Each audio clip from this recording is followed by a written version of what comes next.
Velkommen til OTBpodden. Mitt navn James Pottegary.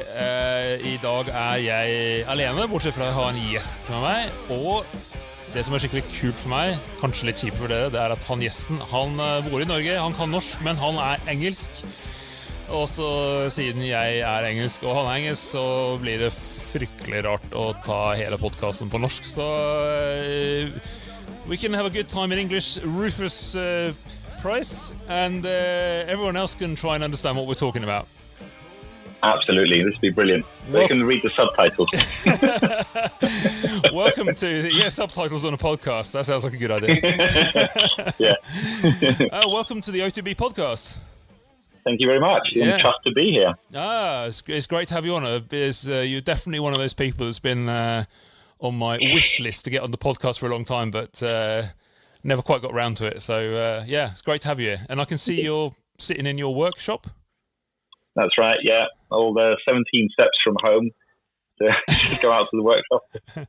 Excellent. Friday evening away from the family. Well, I think I'm just going to have to... I've got a nice beer here, so let's get that open. Oh, yeah. Yeah. Scott? Best sound in the world. Scott. Oh, you got a Money there. A monster. Got the monster. Don't tell anyone.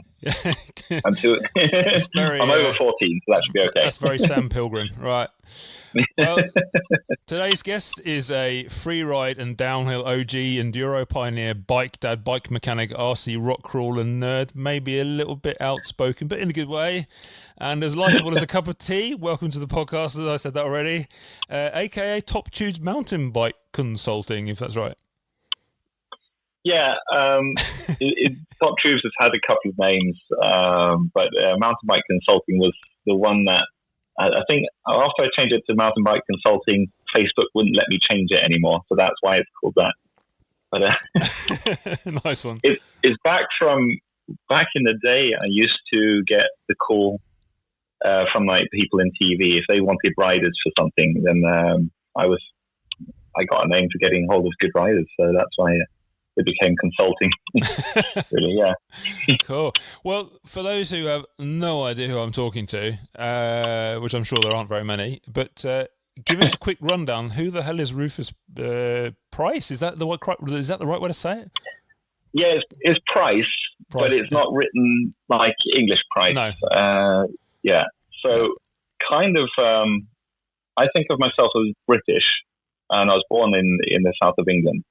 But my mother is English, but my father's parents, they escaped from Poland during the war. Oh. So my grandfather was a pilot, and that's a long story for another time. But yeah, so that's why that's spelled so funny. And then my father followed his father's footsteps and went to the military. And after a bit, we came to Norway when he was in NATO. And was working with secret stuff. So when we came to Norway, I didn't know what he was working with. And then I was a shy little lad. Got into mountain biking. I was into BMX racing. And was that something that you just found out about yourself, or was there somebody you knew who did a bit of BMX racing? Or? I think, funny enough, I didn't like cycling at all, and I had stabilizers on my bike until I was 7. Am I allowed to giggle? I'm giggling a little bit. Yeah, but that's late, and I work with children. I teach children to work. I teach children to ride bikes for a living. Yeah. And it's very rare that kids have stabilizers that long. And the only reason I took them off is because we lived near a military base where there were a lot of tanks, and the tanks were in the roads. So there was like grooves in the roads where the tanks would go. So the stabilizers would keep my back wheel from getting any traction. But I only got into cycling when BMX came out. So this is like 1982 or something. And then BMX was like really big and had posters on the wall, and that was my influence, really, was the tricks and the jumps that BMX racers were doing. Yeah.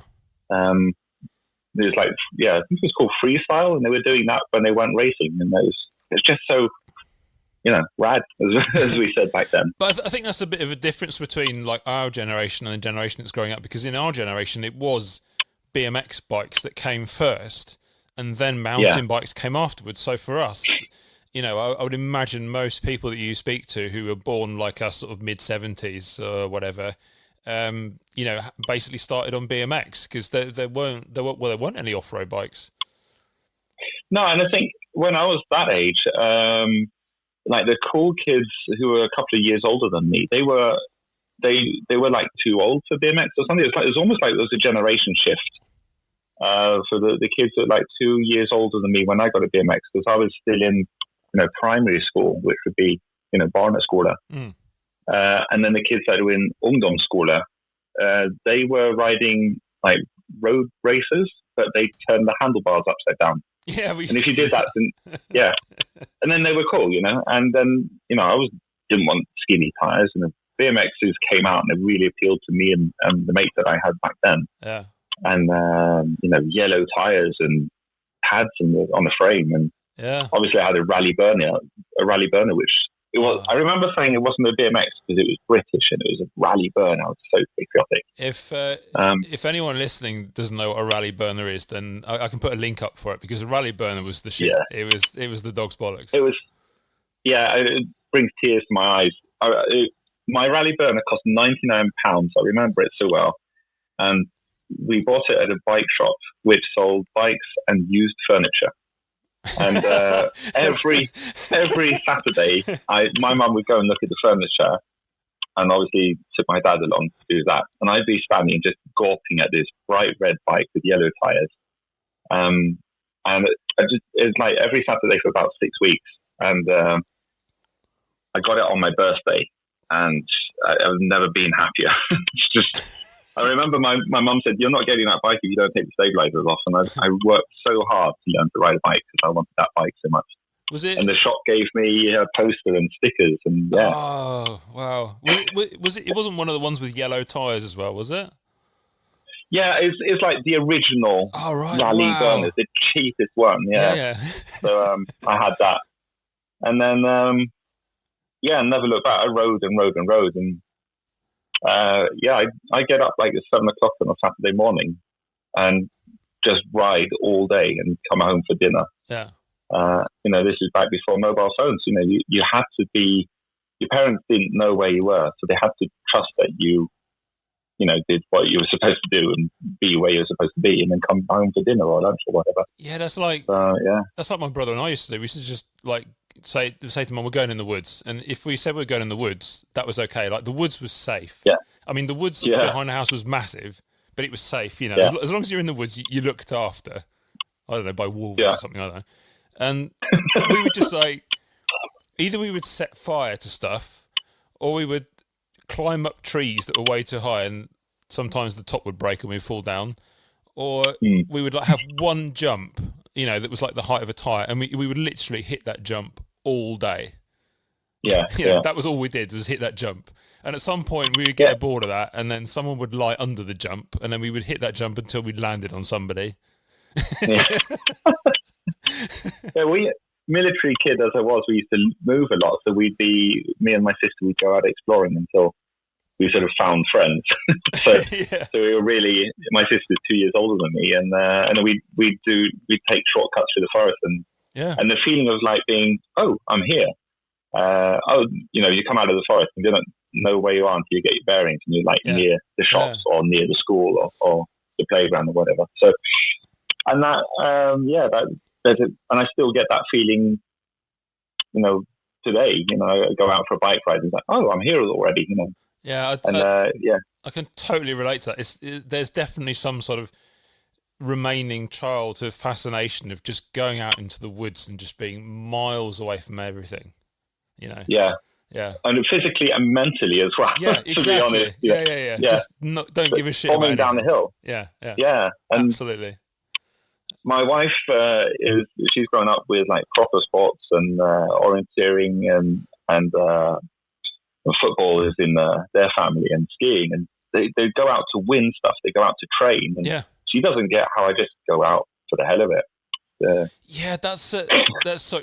This is the English coming forward in both of us now, but that's definitely like a Norwegian thing. I don't know if it's the era we grew up in, but like you say, when we went riding as kids, there wasn't any competition. Obviously, you had who could jump the furthest and that, but there was no like official competition, or there was no official training, or you were just on your own having a great time with your mates, and that's very different, very big contrast to what I think kids do now, where they get a bike and most of them will probably join some sort of bike group, and then they'll do training and they'll try and get better, and then they'll probably do some competitions at some point. It's either that, or they have a bicycle as transport to get to football or handball, or there's nothing wrong with that. But I feel I get sad when I see parents go out and get the most efficient bicycle they can get for their child instead of giving them something they can play on. Yeah. And I see young kids on like a hybrid bike, and they still want to do skids and wheelies, but they can't because the bike is stopping them doing that. Yeah. And for me, it's like you're robbing your child of an important part of the childhood. Yeah. Just bicycles to get from A to B as quick as possible. Yeah. Is it though? Yeah. But that's pet hate. So a lot of parents really good. How did you move on from BMX to when did it become mountain bikes for you? Well, I remember mountain biking coming out and seeing it in magazines, and I was like, I'm never going to have a mountain bike. They're shit. Yeah. Would that be like MB UK, I guess? Or? No, it was before MB UK, and I think maybe I saw it in a catalogue because I got a BMX, and we moved to Norway when I was 10, right? And we moved obviously near Cold Source, where my dad worked in a bunker. And I had the BMX when I was in England. I used to ride miles and miles on it. Seat wasn't that high, but it was higher than a BMX would have nowadays. Yeah. So I was riding from Lommedalen to Pocket Valley, as we call it, to Cold Source to take the bus to school. And then one day my BMX got stolen outside Cold Source Centre. And I cried and cried and cried. And that was heart-wrenching.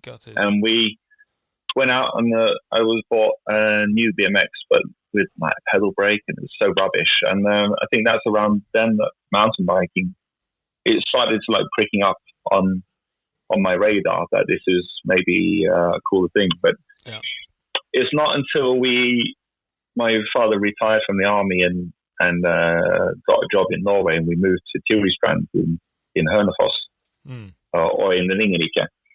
That's when I got my first mountain bike. And the idea is, to be honest, because it had gears, right? This is just an epiphany I got now. I used to go out and crawl with it. So we'd go out and find obstacles to ride over. Yeah. And I think there was one other guy in school who had like a 21 gear or an 18 gear or something. We just put them in the lowest gear possible and ride over stuff. And that was, just cycling was already in my blood. So just kept going. Maybe, yeah. Cool. And then if we like sort of fast forward a little bit, because I know you were quite early with. Sorry. Yeah. No, otherwise we'll be here all night. I know. But when did you? I mean, because I know a little bit about your history, because we had Knut Lundqvist and Johannes and Roy on the podcast. But I mean, at what point did it sort of become like sort of what I said? When you started moving towards downhill. Yeah. So I was like 13 or 14 when I got my first mountain bike, and it was quite a good one. But I started back then. We used to drive to Fornebu to get magazines because we couldn't get English magazines in the local shops, so we'd drive to Oslo to get them, which was an hour's drive. And that's when I started really realizing that mountain biking was cool. And I just thought downhill looked so cool. And this is that far back. I think they were doing downhill and hardtails, really. I think basically you had the same bike and you did downhill, cross country and trials on the same bike in a weekend. Yeah. And that's what I wanted to do. And I really wanted to. Like, if I could be called a downhiller, that would be a dream come true, and I could, like, die. And it was like, if I died now, I'd die happy. And I'd bomb hills. Because it's fascinating that inspiration that we got from magazines before. I mean, like, now if you look at the, with everything, it's all Instagram, moving pictures, everyone can film everything in like amazing quality. But back in the day, it was like you say, you drove an hour to buy a magazine that you probably studied it more carefully than you would a porn mag, because it was just like, they were porn mags for me. I mean, I wasn't playing with myself. I was playing with my bike. Exactly. And I'd read them. I remember reading them from cover to cover. I mean, like every single bit of word in it, like the letters, and the adverts, even the ads were cool. Yeah. And it was such a big thing, and it was and the way that mountain biking was written in those days as well it was really wittily, it was really funny, and it definitely hit home. Definitely the way that I communicate is very heavily biased by how mountain biking was written, I think. So that was and I started upgrading my bike with like a big I put like a 53 tooth cog on the crank, and it was only 7 gears at the back. So 53. And, 53. And I remember the numbers because I'm quite a big nerd. 53 tooth. I've actually got the cog in the workshop still. Really? That's epic. I had 52 centimeter wide bars and a 20 centimeter stem.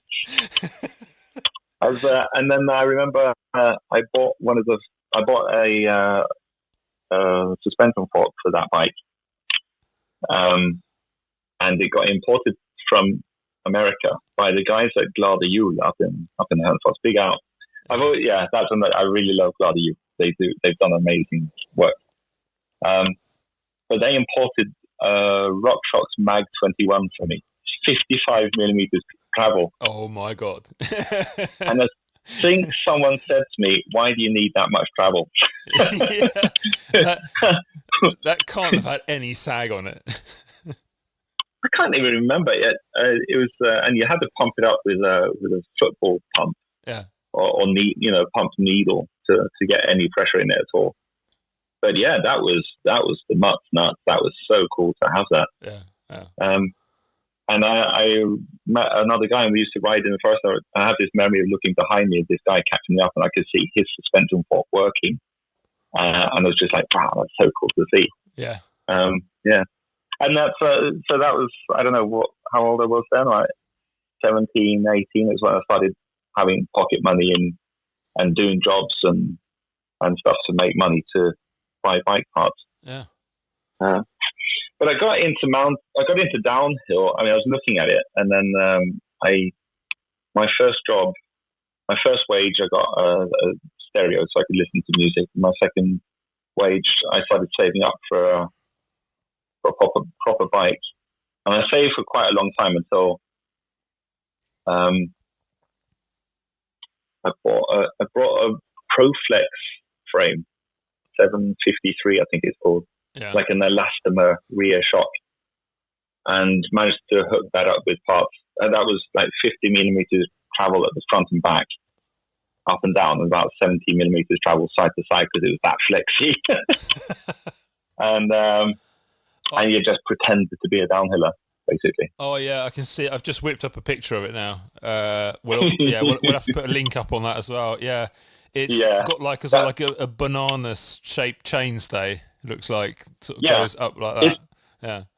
Basically a single pivot rear frame, but with a strut up to the top tube. That looks mental. And the mad thing is, there's some people doing that kind of thing now. There's some gravel bikes and stuff that are doing this kind of. Yeah, that's weird. It's funny to look at gravel bikes now and saying, well, that bike's just an old bike. Well, they've done that. Yeah, that's not new at all. Oh my God. Throw up a bit in my mouth and just keep scrolling. That bike. If you got hold of one of those now, that is so hipster. That is just ridiculous. Yeah, I know where that bike is, and I'm like, And he asked me the other day if I wanted it back, and I'm like, I really don't have room for any more bikes. But yeah. Oh, mate. That was, but yeah, I just pretended to be a downhill. I didn't even know there were downhill races in Norway until I got a better job, better pay. Yeah. And yeah, I got a loan to buy myself a flat, and I was really irresponsible with money. And one of the things I said to people in the bank is that I'm moving out of my parents, and they're moving back to England, so I need some furniture as well. So I borrowed a bit more money than I needed for the flat to get myself a couch, and I went bike shopping, and I dropped 20,000 krona in 1996 or something. Which is a lot on of a money. Specialized. That was a lot of money, yeah. On a specialized FSR, Right. which had 80 millimeters of travel at the front and 100 at the back. Wow. And I was still living in Ringerike, in the club, Ringerike bike club. Yeah. I can't remember what it's called. Isn't that what they call a rammelån? Yeah, probably. Yeah. I've had a few of I those. definitely framed myself criminally. Oh man, I don't know how I paid that back, but the guy running the club, he said, "Oh, you've got a full suspension bike. You should do downhill." And because I didn't dare tell anyone I wanted to be a downhiller, because that would have been weird. And none of my friends rode bikes in that area. But he put my name down for a race, and I went off to this race and never looked back. That was really cool. My first race was in Kristiansand, and I wrapped myself around the tree and really hurt myself. Probably popped 6 or 7 ribs, and could hardly walk the next day. But I travelled all that way. I travelled 4 hours to get to the race. I was going to race whatever. Yeah, yeah. And I got a puncture, and I didn't know who anyone was, and I was so shy. I didn't look anyone in the eye. And this one guy came over and he said, "I saw you got a puncture. Here's a new tube." And I was like, "Thank you, sir. Thank you, please. Thank you." Yeah, it was like that. And I was 24 as well, so I was grown up by then. So you had a I deep was 23. No, I don't know. I was like, "Oh, thank you." He gave me this tube, and I was so inspired. And I asked someone, who was that? And someone said, "Yeah, that's the current Norwegian champion." Wow. Gave you a tube. And that's what the mountain biking and downhill was like, everyone's helping everyone, yeah. And I still had a really long stem, and my seat was really high, and because it was an abbreviated seat tube, someone offered to cut my seat post. I was like, "No, but if you cut my seat post, then my bike, I can't get the seat up." They said, "It's too long, we're cutting it." And they just took my bike away and cut my seat post off. Really? Yeah. Old school dropper post. Just cut it off. Yeah. You don't need this. It's in a way. Excellent. That was cool. Yeah. I've got a picture of that bike because I ended up, because it was back in the day, it was you couldn't get hold of stuff. So I couldn't afford a new bike, but I talked to someone in America, and they used to make upgrade links for that bike. So I upgraded that bike to 150 millimeters travel at the back, which was something that people would do. Yeah. Which you'd never do that these days. No. I think Speed Products or something.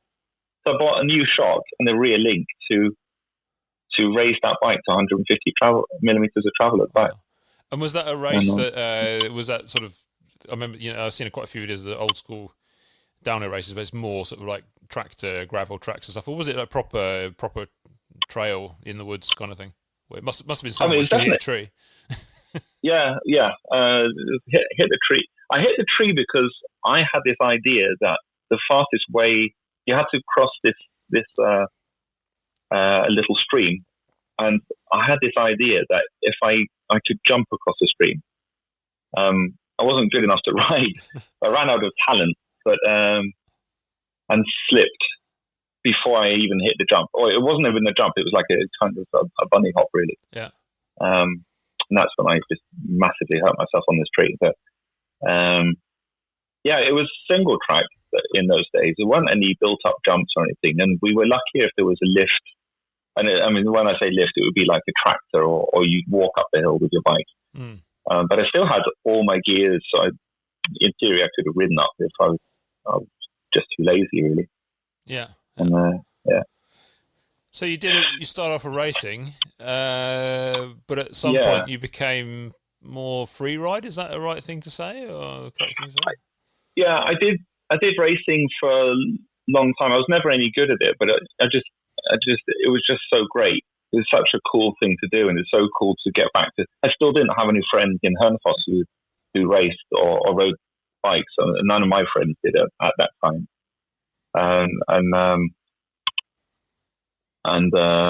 So I'd go to the races, and I'd come back, and it was like something, like Rufus is off racing. It's something to brag about. Yeah. And they'd be like, yeah, what place did you get? I'd be, I got 16th. Oh, out of how many? 19. Yeah. There weren't many people doing it back then. But it was, I don't know, I didn't have a very healthy way of looking at racing, because I just get really depressed about not being good, but I didn't do anything about getting better.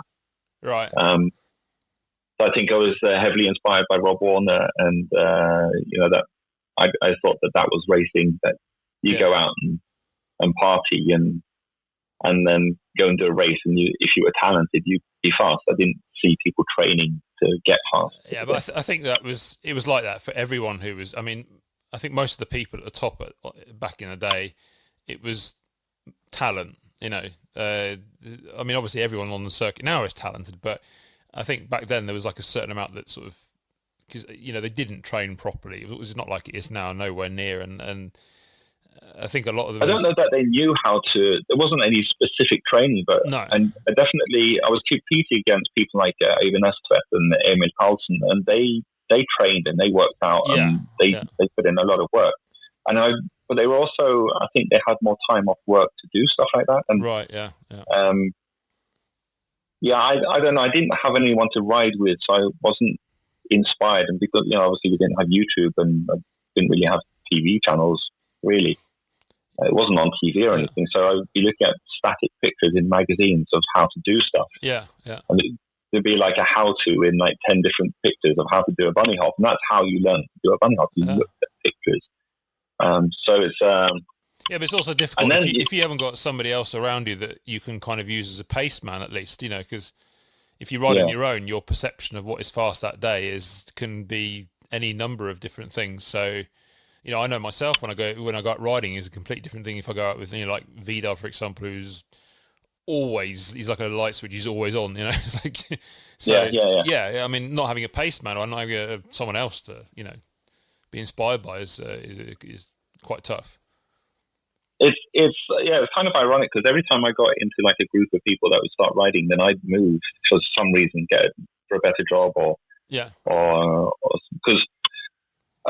My first job was working in like building equipment, building materials, and then I got a job in interior, carpets and paint.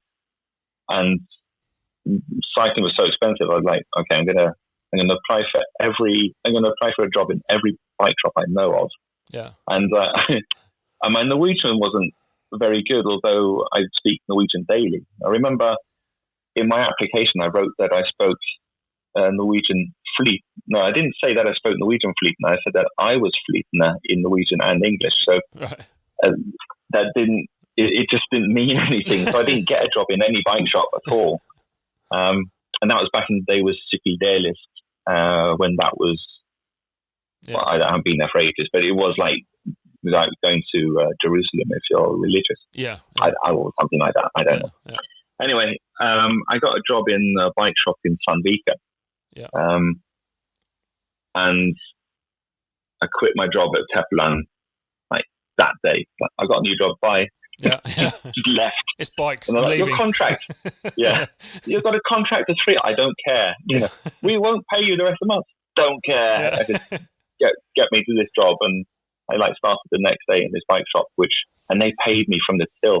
He'd take cash out of the till and pay me, and I was only getting like 80 kroner an hour. But I went down in ways to work at this bike shop because it was, awesome. Yeah. And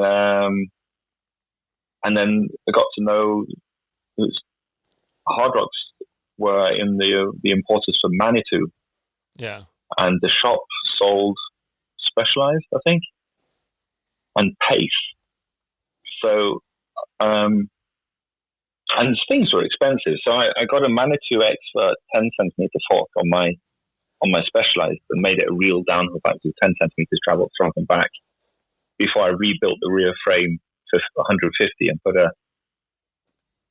and I put a Pace Monster 150, which I'll probably put on my Instagram because someone gave me that fork back. I've got it hanging up in the shop. I'll put it on my Instagram later.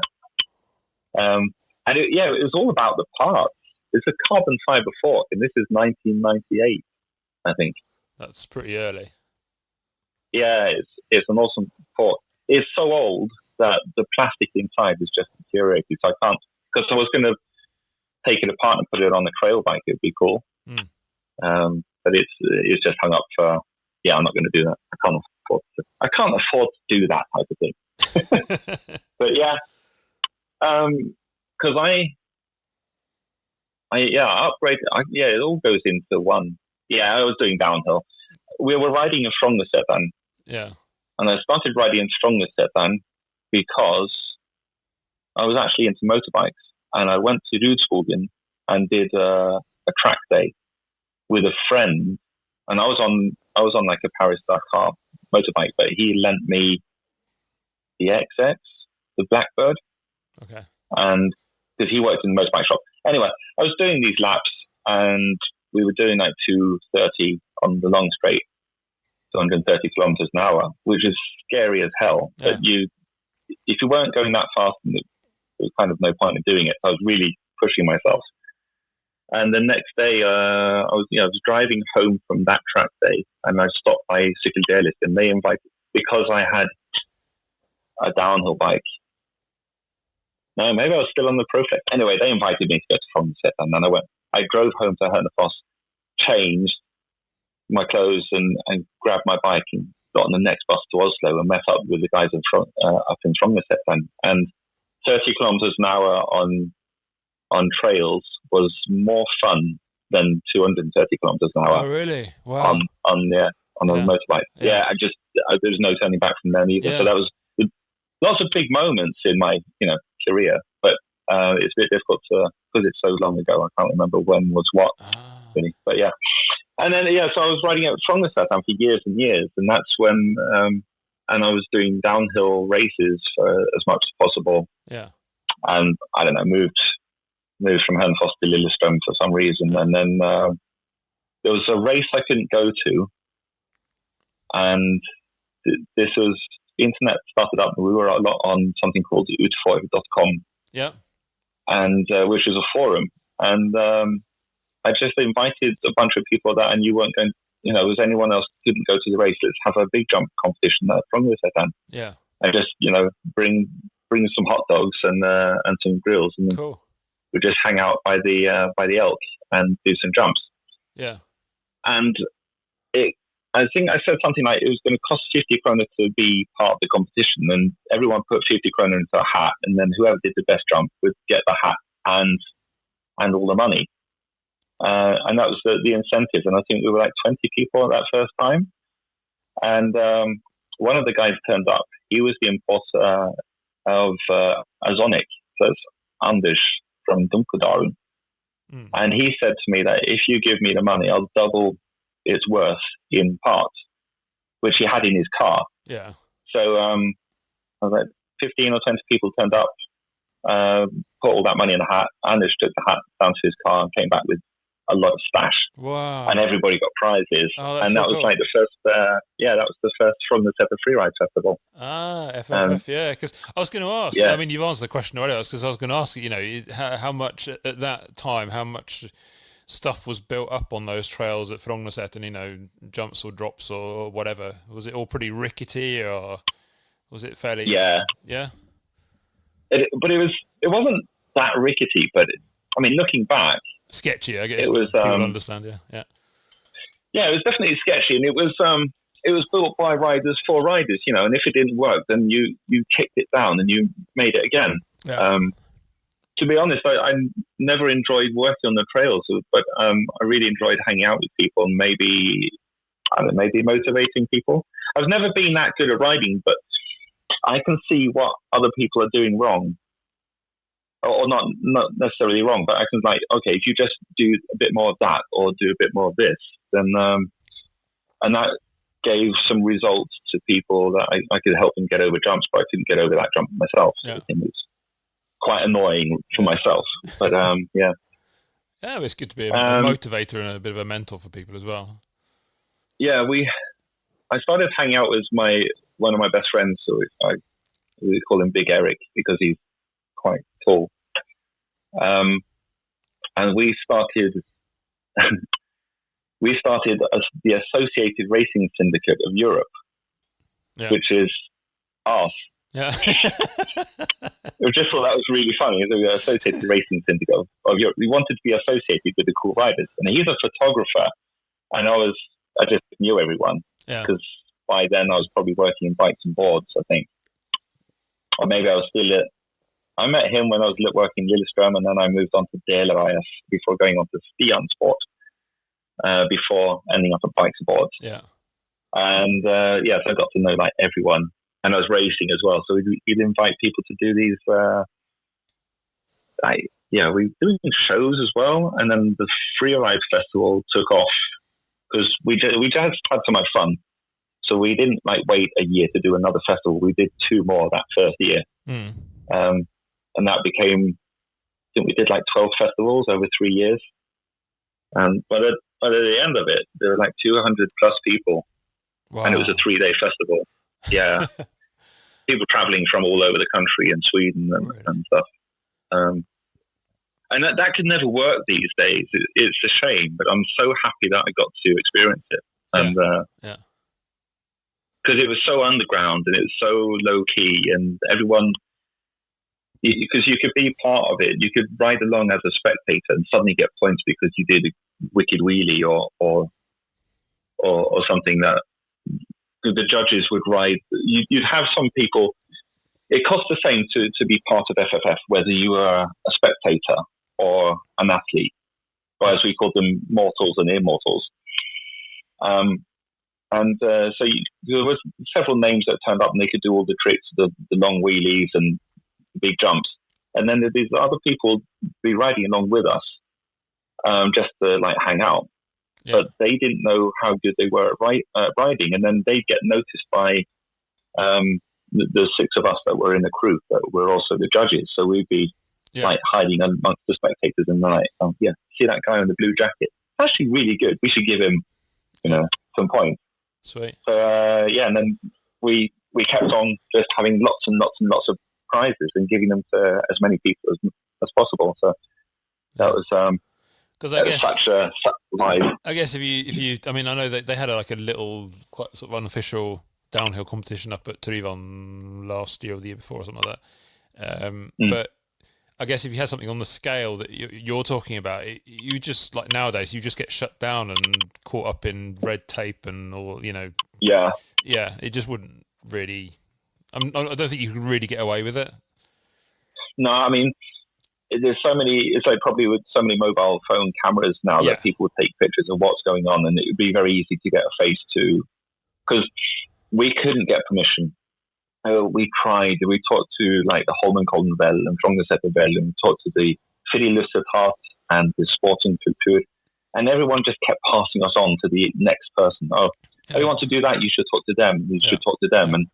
And then are you part of an organized club? And it's no, we are from we are FFF, the 6 of us. And you have to make a company and you have to do this.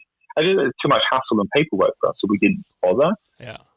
And we had some big jumps. And because it was underground, we got a lot of contacts, and someone I think probably should remain anonymous, but he arranged for 7 trucks of dirt to be delivered up to Frognerseteren, or just near Midtstuen. And I got the day off work to be there and to make sure the trucks delivered the earth and the dirt in the right area. And I remember someone came over and said, "What's happening here?" And I said to them, "I don't really know. I just work here. I was told to stand here by Audun. He He drives as far. I don't know. I just pretended not to know anything, and then these trucks would like back in, deliver their dirt, and I'm like, yeah, put it there, and just pretended not. Just pretended I knew what I was doing. I was so underground. So yeah. And then when we were doing the actual events, then we'd clog up the train that goes to the top of the mountain or the hill. We'd clog it up with bikers, but the people who lived in the area, they knew us because we were on the train all the time. So just like, there's a lot of people on the train today. Oh yeah, I don't know. It must be yeah, it is busy today. Don't know what's happening. Yeah. So from freeride and downhilling, I know that you moved on to enduro at some point. Yeah. How did you get into that? Well, I met my wife. I used to drag my long-suffering girlfriend, who became my wife. I dragged her along. She was part of she'd do like the administration for the FFF. And then I asked her to marry me, and she said on the condition that we moved to the country, and we moved down to Kragerø. Yeah. About the same time that Frognerseteren was going to be built up to be, as it is today with the big ski jump. Yeah. And that was actually, we petitioned against the ski jump, and losing that case, all that ground where all these mountain bikers would come from all over the country to ride, and losing that to make a ski jump that only like 7 Norwegians could use, that was physically painful for me. Yeah, but at the same time, I didn't realise that the building of the Holmenkollen, the ski jump there, actually affected where you guys were riding. I didn't know that because I never rode up there. So yeah, no, big time, because they bulldozed a bunch of the tracks, of the trails that were, because we used to use the original trail we used to use we called Korketekkan, but it's not what you call Korketekkan these days. Because when you say Korketekkan, everyone thinks of where you toboggan, where you sled. Yeah. But the old Korketekkan, or no, maybe it was called NM later. I can't remember. But it was like a trail that went through the forest with actual berms that they used for bobsleigh, but it's built of dirt. And that's where we used to ride, and then we'd have trails that came in and out of that as well. And then we'd use the stiene until we were asked politely to stop using it because we were wearing it out. And that was one of the things that I think as the FFF crew, we took that seriously, and we said, okay, we'll get more cred if we can organize the bikers to not use the stiene. Yeah.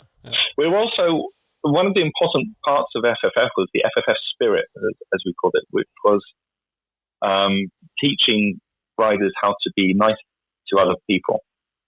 So, like if you were riding a Frognerseteren, if you caught up with like a dog walker or just people in the forest, then slow down, because we knew that we could have another run. So it didn't matter. Even if someone was in the way of the jump, we should never get angry with people, because we were worried about being thrown out of the forest, not being allowed to ride anymore. Yeah. So that was a really important part of like how. Well, it's how I want to be, pay it forward and be nice to people, and then you'll get good karma out of it. Really. Yeah, and creating a good culture with, not just amongst bikers, but with the local people as well. Yeah, and so, and daring to be like a bit policey on the train. So, like, if me or anyone else from the crew, they might want to remain anonymous, but they might not. It was me and Big Eric and Klöner and Pottit and Peter and the guy who's an actor. And because it was all around the ground, so probably shouldn't use their real names, But if you know who they are, then you know who they are, and then you should be get their autograph. We got to be so well known that someone was talking about. They didn't know that I was there, but they were talking about me. And I'd fallen off my bike trying to do a bunny hop in the center of town. And I'd hurt my elbow quite badly, but I was still riding. And then we were on the train going out to Frognerseteren, and there was some kids behind us, and I think they said, like, yeah, I've heard that Rufus broke his arm. He was trying to jump his motorbike over Akersjärva. It's so exaggerated. And I just tried to do like a 1.5 meter long bunny hop in there. So it was good times, definitely good times. But it was like before, phone videos and internet properly. So it was like word of mouth and booming. So you moved into the country. I moved into the country, missed the free ride really badly. And one of the guys who would come to the FFF from this area, and I think he was only like 13 or something when he first came to FFF. And I was 30, so he's a lot younger than me. By the time I moved down here, he was like 18, and he was like, "Oh, you're moving to the area. I'm going to be your friend," which sounds. It could sound weird. It's just a really nice thing to. It made me feel so welcome out here because there were no mountain bikers in Kragerø at that time, and so we started hanging out. And then I opened a proper shop at TopTubes. I started that in 2007 from home, and then in 2009 I opened the shop, and there were like no mountain bikers in the area. So it was kind of, what are you doing? People come in just to see, so when you're going broke, then when you're going konkurs, we'll come back to that sale. So people were really rude about it. It was horrible. And then this guy, he'd come and hang out in the shop, and that's Bengt Stensson. And we found out about the Avalanche Cup, but the Mega Avalanche. Yeah, Mega Avalanche. And and they did also an Avalanche Cup, and there was one going to be in Scotland. And we were just sitting around in the shop with no customers, talking about mountain biking and dreaming and drinking energy drink. And we said, yeah, we should go there next year. Yeah. And so we put our names down for the race like the next spring. And we were going to train, which we didn't. And why break a habit? We drink ourselves. We're drinking energy drink, at least it's not alcohol, so that's fine. And so we went to this race kind of on an impulse. Got on the plane, rented a car. that was the first time I'd driven a car in England. Well, it was in Scotland, but the same. We got in the car, we had music and our snacks and everything, and GPS to find out where we were going to go. And I think we drove like 100 meters and then to turn the music off. And we just really concentrated on driving because we were so worried about driving on the other side of the road, and we didn't eat a single snack. And it was really difficult to get to A Forest because the area is called A, like AE. Yeah. But we, asking for directions. And I remember calling my wife and said, "How do we get to A Forest?" And she said, "Yeah, you get along to A town, and then you have to find a pub." And then, what the fuck do you mean by A pub? Oh, the A pub. Not just any pub. Anyway, AE pub. Okay, yeah. Anyway, we got there and we parked in the parking area, and there were just so many mountain bikers around us. Yeah. And everyone was so friendly, and the guys who parked on either side of us and behind us in the parking lot, we became this little gang. There's a girl from Ireland, a guy from Scotland, and a guy from England, and we're still friends. Like, this is 2009. Still friends. 2009. We're still friends to this day. From what we experienced, like almost in the trenches. It was a 6-stage race. The year before, there'd only been 99 people who applied for the race, and when we got there, they had 300 people. And they decided, because there were too many people, that they wouldn't have time to send everyone down like through the different stages with 1 minute in between. So they decided to pair us up. So we did this seeding, and then you were given a partner for the day, which wasn't Bengt because he's faster than me. Yeah. So I got partnered up with this guy called Tom, and I was on a commensal 6 6-inch travel, and a 160 travel bike with like a Talus fork that I could, sink to like 120. Yeah. And I had 18 gears on it. 2 times 9, I think. And he was on a hardtail, single speed hardtail with a 10 centimeter fork, and couldn't. Yeah, and I could put my seat down. I had like a dropper. Yeah. One of the first. And he was on this super single speed hardtail with a seat, which was actually locked in the frame. Yeah. And so we get up to the start of each stage, and then we'd like either flip a coin, or it's like, oh yeah, I know that you'll be fast in this stage because you're full suspension, but I'll be fast in this stage because I've got the hardtail. Yeah. And that's how we decided who would lead into the stage, because we couldn't ride beside each other. That's a really good concept, actually, because that's like, it is, yeah. When I was in Madeira, after the first day, the next day, we said this on the podcast before, but you get called up in comparison. They start with the slowest first and then the quickest last, and you get called up depending on what your result was from the day before. So you get called up, and then if you want to, you can wait for your mates or people who are fast or whatever. But one of the days I rode off, and then I basically spent the whole day with a group of people who were plus minus in my area, sort of with regards to how fast they ride. And it was really, really nice, because it was just like, it was just nice being around people who are sort of similar to me. You get this sort of feeling that you're not alone. There are people who are roughly as fast as you are, or as slow as you are, or however you depend to look at it. So I miss that. It was the same then as well. It's like got into this like group of, because we had to do the seeding on the Saturday. I think we got there on the Friday. We did seeding on the Saturday, and the race was on the Sunday. Yeah. And it was just it was kind of chill, but because of it was like primitive timekeeping as well. So you had to be at the start for a certain time. Yeah. So you got down to the bottom of stage 1, and then you had to be at the next stage at a certain time. And if you had any mechanicals, you didn't have time. You might not have time to fix your bike, and whether you try and get up to the start of stage 2, and then fix your bike, or fix it at the bottom, that was your choice, really. Course, yeah, and I like that time management. I miss that rule. But going to enduro races now, where you can start whenever you want, and the timing is better, and they can see when you start. I also like that, but I do.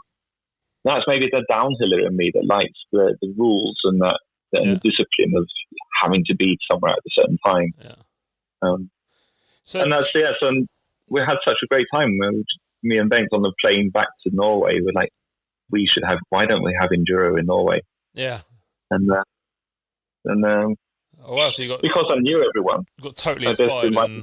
Yeah. Yeah. Cool. I wouldn't shut up about it. Couldn't get it out of my brain.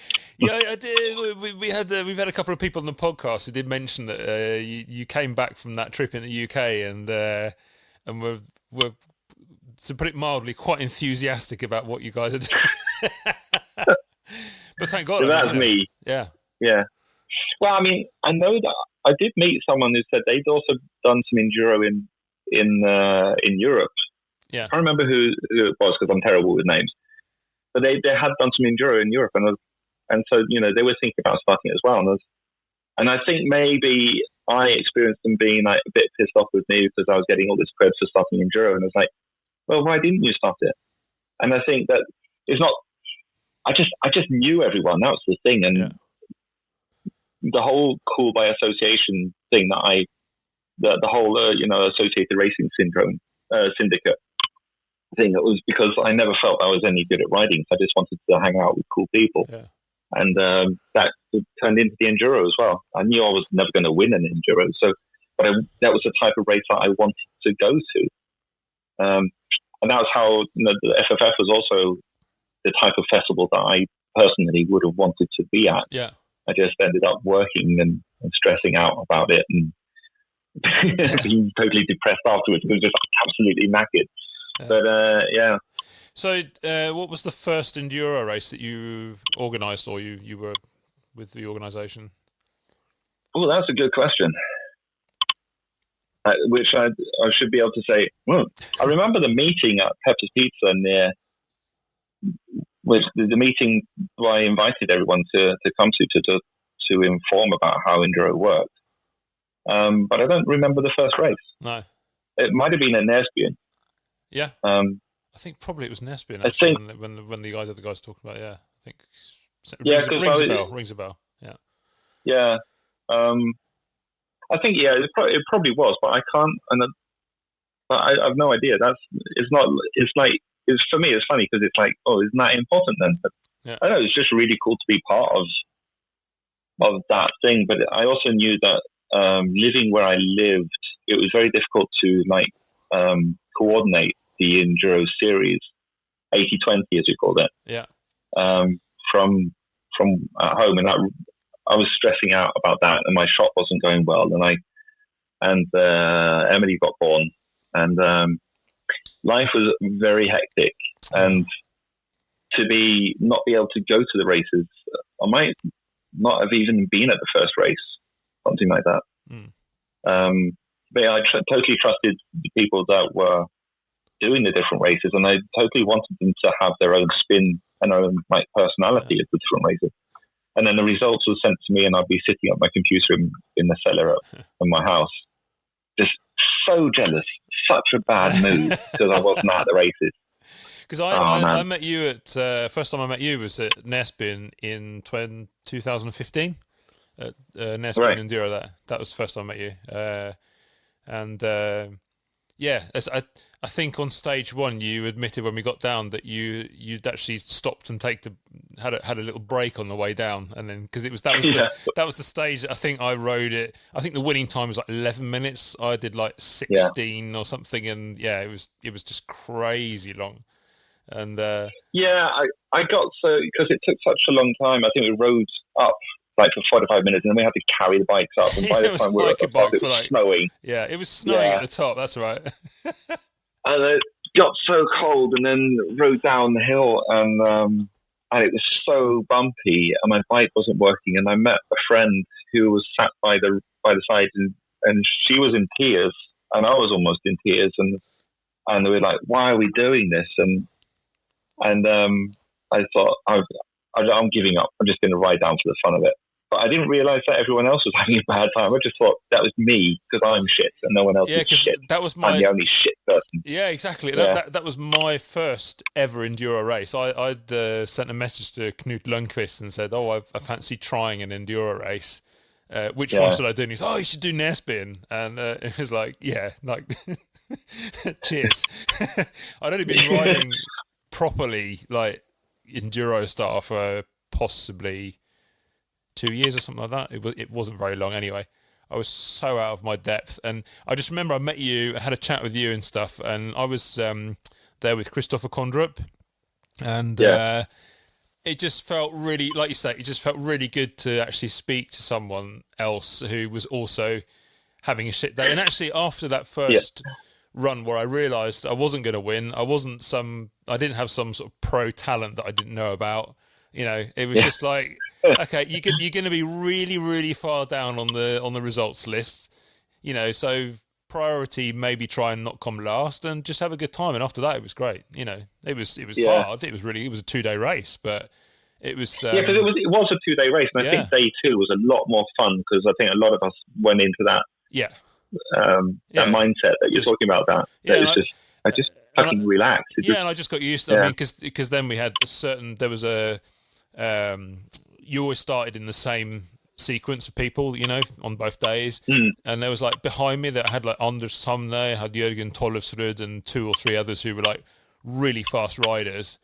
And of course, like the first stage from the top, I think I was overtaken by at least 4 people on the way down, which was just so depressing. But then after that, I realised, okay, these guys behind me, they are really, really good, and just fuck it, they're going to catch me up on every stage. Who gives a shit, So whatever. Yeah. But it was good. I really, really enjoyed it actually. But yeah, no, it was good to meet. It was good. My point is, it was good to meet you there because. I might not be the fastest, but I don't know that many people have more fun than me on a bike, and I can't hold it in. Yeah, and that's the other thing I was going to ask you about, because I know you moved on. You did work with the Telemark Enduro and stuff, and I met you at Telemark Enduro as well. And what was really cool was like you had this enthusiasm for the races, but when people started, you were like at the start of each stage, and you were like shouting, "Come on, this is not like in the Sunday afternoon you're racing." I don't know, whatever. Just like and that's, and I mean, Norwegians are Norwegians. I'm not dissing everyone, but people do take these races quite seriously, and I do kind of miss a little bit of that. Okay, Vegard Breyer, he talked a little bit about this when he was on the podcast quite a while ago, and it's just like, okay, you're here to race, you want to beat your mates and stuff, but there's so many people there who are not going to win. You want to do well, obviously, but it's just like, just relax, just shout some shit when your mates start and have a laugh, and sometimes it's a little bit kind of like, just come on guys, just loosen up a little bit here. I was kind of surprised how seriously Norwegians took the enduro, because the one that me and Bengt did in Scotland, I mean, the spectrum of people there, because we were in the middle. I think I seeded like 156 of 300, so I was quite pleased with that, really. The guy who won it was Nico Voiler. I can never say his name. Yeah, Nico. Yeah. I mean, Mr. Actual fucking Nico. And it's like, and I remember sitting after the race, so we were sat on the ground, because it was at a trail centre. They were, there was burgers and hot dogs and beer and everything. And it was just like this festival feeling, and everyone was like, "Have you gone and said hello to Nico?" And I'm like, "Yeah, I don't want to be one of those, can I have your autograph?" I didn't want to be like that. And Bengt he's so much more honest about stuff like that. So he'd been and got Nico's autograph and was showing everyone, and we're like, and I was thinking, this is the bad part of being British, is like not doing what I actually really want to do. And to pretend to not want to meet Nico. So anyway, I had to go to the toilet, came out of the toilet and met him, and my hands were still wet from having just washed my hands in this portaloo. And like, "You're Nico, I'm a big fan." And I shook his hand with my wet toilet hands. I shook hands with Nico, and it was like, that was, I've never cared about, I used to work at Rockefeller, and I used to work at the concert hall, and I met the guys from Foo Fighters, and I met a bunch of other, really well-known people. But I was a door guard, and I had to like carry beer around and went backstage to people. And I never really cared who they were. I was there to earn money, not to listen to music. Yeah. And I've never had this like idol. I've never idolized anyone until you rub shoulders with people, and it's like, okay, there are people better than me at riding. And then these fucking gods, that I met Steve Peat after he became the world champion. And I asked him what it was like, and he said, this is where my training starts, because I finally do, because it took him a long time to become world champion, right? Like years and years, because he was just unlucky. He got his finger out of joint and stuff. Which he pulled back. He pulled his finger into place again after he almost broke his finger and finished the race. So that's how much of a hero he was, like. And I met him, and he was like, "Yeah, this is when my training starts." And he was so humble about having just won, and now he's like almost felt like he was starting at the bottom again. And that's, I know it's a bit confusing, my relationship with mountain biking, because I can't live without it. And racing has always been something I really, really enjoy and really, really hate. And the free ride was like a way of getting the riding without being so serious about stuff. And then the same with enduro, that was supposed to be like, Nico at one end, and then there's this one boy that had his bike stolen at the train station as he tried to get to Scotland. A seven-time world champion. Yeah, and there's this boy, and he went into Halfords, which is like, English Biltema, and bought himself a bike for £150, and he raced that weekend, and he didn't even get last. But I think people were thinking he'd stolen the bike. There was like rumors that he'd stolen the bike because he didn't have his proper kit. And I think he was riding in jeans as well. And that's what I wanted enduro to be like, racers and just normal street people racing together. Yeah. And then it became like really, really serious, and I kind of lost the interest then, really. Yeah. So you say you're not the best mountain biker, but you like as in technically, but which I think is you're being modest, because I've seen you ride. You can ride. You're not. Don't downsell yourself too much. But you are a pretty damn good mechanic. So is that you said you were doing the bike shop, and I mean, how would you describe yourself as a mechanic? Well, I enjoy it. That's the thing. Just had this. To be honest, just yet again had a conversation with the wife about getting a proper job, because working from home, the kids are around. I can be around when the kids get home from school. They do their work. Sometimes they do their homework in the workshop, or sometimes I have to take them to friends or swimming or something, and I'll stop work, drop tools, take them somewhere, and come back and do more work. And it's just, for some people, it just seems too easy. And so my wife sometimes said, you should get a proper job and earn more money. And like, yeah, but is that the meaning of life? I just really enjoy fixing stuff. I take it very seriously, and I want to be very professional. But I'll never be an expert, because there's always something new coming out. And there's always, I think my biggest attribute, if that's the right word, my biggest gift is knowing how things work. Not so much like I don't sit online and read about every new product, but I have this natural gift to see how things will work together, sort of thing. Do you think that's the reason why you've got a bit of a knack for doing suspension, doing shocks and forks? I think I started doing suspension way back in '98. The pace fork that I had that broke, and I changed the internals with help over the phone from the guys at Pace in England. And I just always, at Bikes and Boards we used to do some suspension work, but because it was a shop in the centre of Grünerløkka, we'd get too many shopping bikes in, so we never really got really big at doing suspension. And I just have, I don't know, something about suspension that just makes me lose my shit, really. Yeah. Something, I don't know, I've always liked suspension, even when I was like playing with Matchbox cars as a young lad. It's like the wheels could move, so you could see the car going over terrain, or motocross, which is called scrambling, to see the wheels move up and down. It just always fascinated me. Yeah. So how much... sorry, go on. Yeah, I worked in a medium-sized bike shop up until like 2016, and when that shop lost everything and I lost my job, I was thinking, you know what, I'm a dinosaur. The bicycle sales are going to be in like warehouse shops, and there's no use for someone like me in the business anymore in this area.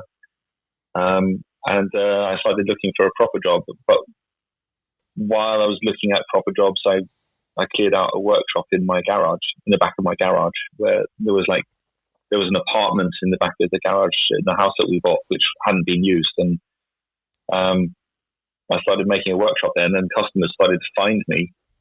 But I said, if I'm going to work on bikes, I'm going to do what I find interesting, which is suspension. And it's basically, I lost basically everything through my own shop.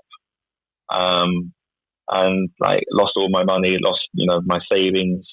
I lost the respect of my peers, I thought. And when I decided to start the proper work, mountain bike suspension workshop, I called around to my contacts, like, would you be interested in selling me stuff? I don't mind paying up front.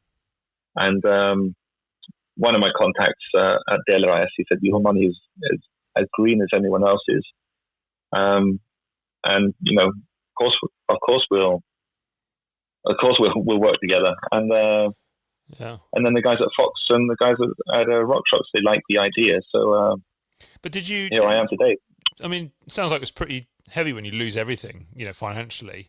And did you at some point were you just kind of thinking like, oh, you know what, fuck this, I'm done. That's it. I'm gonna do something else. Definitely. I mean, but I couldn't find another job. I live way out in the forest. I don't live in Kragerø town. I live in the forest 40 kilometers from Kragerø. For anyone who doesn't know, Frognerseteren is a really nice place for Oslo people to have their summers. And when I moved out here, my friends would say, "Oh, Frognerseteren is nice in the summer, but it's shit the rest of the year." It's not. It's like every place in Norway is obviously nicest in the summer, unless you get a lot of snow. But it is really nice down here. It's just there's not a lot of jobs. So I did some work in a kindergarten. I did, I did some work. I did a bit of work looking after a boy that couldn't go to school. We just didn't fit in at school. So I had like a private tutor. And then I got this job as a cycling instructor for fourth graders, and I travel around all Telemark teaching fourth graders how to ride bikes in traffic. Cool. And that gets me out of the house.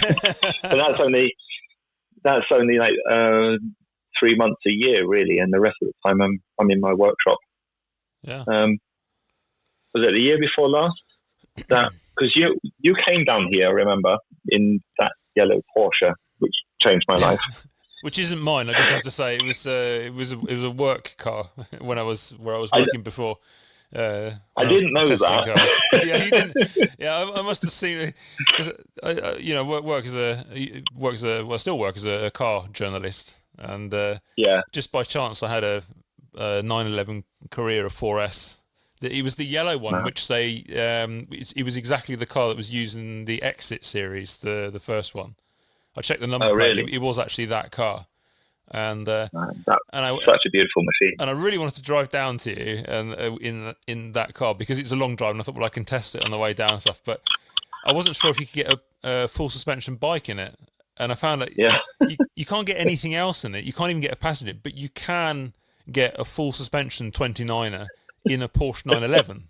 It is actually possible. I think if Porsche knew that I'd stuffed my bike in there, they probably wouldn't be too happy about it. But yeah.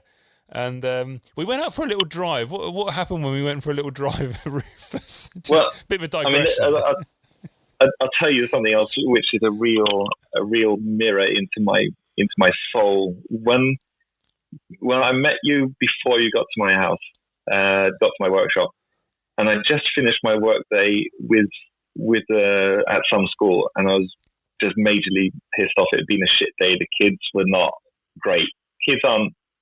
Everyone's think their kids are brilliant, but in the school, oh my goodness. So it's quite taxing.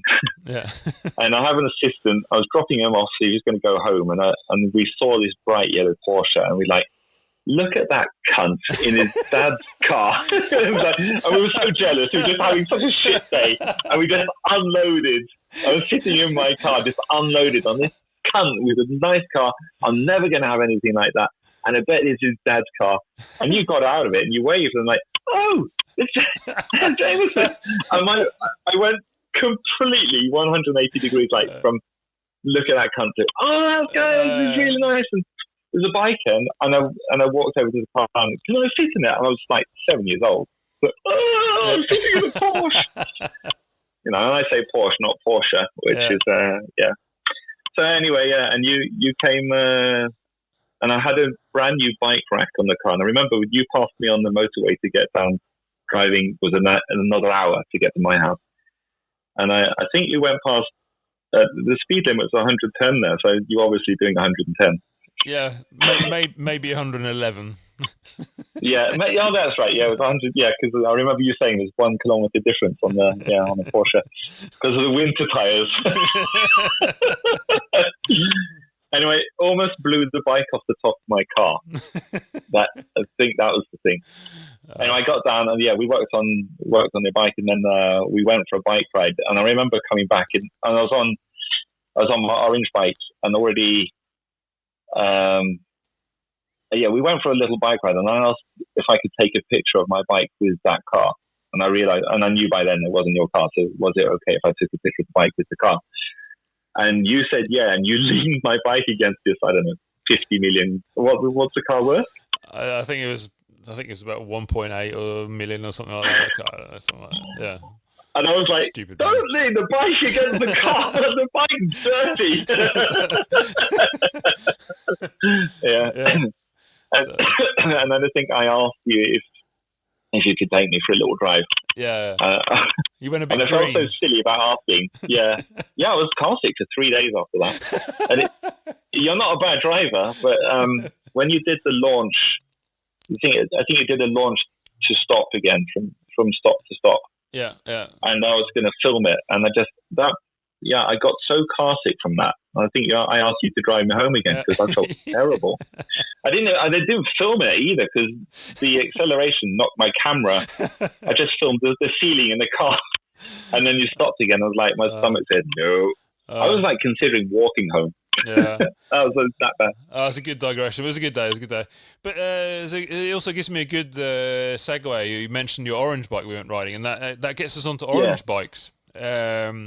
Which is actually the reason why. Well, not just the reason why, but it's the reason why I thought, I really need to get in contact with Rufus again, because Orange has recently had a little bit of financial troubles, which we'll get back to. But I think firstly, just give us a quick description. What is it with Orange? Who is Orange Bikes? Where do they come from? What's the deal? Well, having worked with bikes for as long as I have, and I've sold every significant bike brand through whichever, and I've worked in a bunch of different shops. So, any bike brand you can think of which is quality, I've sold it and probably ridden it as well. And I went to France. I've been to Léger and Morzine area 3 or 4 times, and one of the times I was sat on the side of an Alp with a friend. And he was on an Iron Horse Sunday, and I was on a Commensal downhill version 2. And we were trying to adjust his rear shock, and it was really difficult. And we started making a criteria of what should a mountain bike look like? Like if we were to design one from scratch, what we do. And this was before downhill bikes were carbon fiber, but a lot of cross country bikes were. It was what you need a simple bike, especially for downhilling, this is 2010. What you need a rear frame that is strong. You need a rear frame system which is easy to work on and has low maintenance. You need your shock to be able to get your shock in and out, change it and set it up and tune it and just get at it really easily. So that was our criteria. And then we started looking at different bikes and how easy they are to work on, as opposed to how sexy they are. And at that time, and there still are a lot of really, really nice bikes. But then you start looking at them, it's it's not very practical to have the rear shock. That's another thing. You don't want your rear shock anywhere where it's going to get covered in dirt or pinged with little stones and sand all the time. So you want your shock in the middle of the bike, so it's protected. Anyway, so we're looking at bikes, and obviously in Morzine, there's mountain bikers everywhere. And we rode from the lift to get to the chalet where we lived. We rode past one of the after bike pubs, and there was an orange, I think they were called Patriots then, which is the orange downhill bike. And we looked at it, and we were both it's just because we were. This is my mate Kieran, and we're both English, and we're Patriot, and we're it's such a good looking bike. Why don't we see them in Norway? And then I don't know, kind of forgot about them because that was we were that just hits all the criteria that we think a bike should be. Simple, easy to work on, and that. Anyway, fast forward to 2000. So 2016 is when I opened the shop officially in that I'm working in now, my own TopTubes again. Now 2017, I think I realized that no one was importing orange to Norway. There was someone, and I called up Orange to say, could I parallel import with this other guy? And they said, well, actually, there is no other guy. I think he was just, he hadn't, bought any bikes for a couple of years. So if I was interested, then they'd like to work with me. That'd be fine. Wow.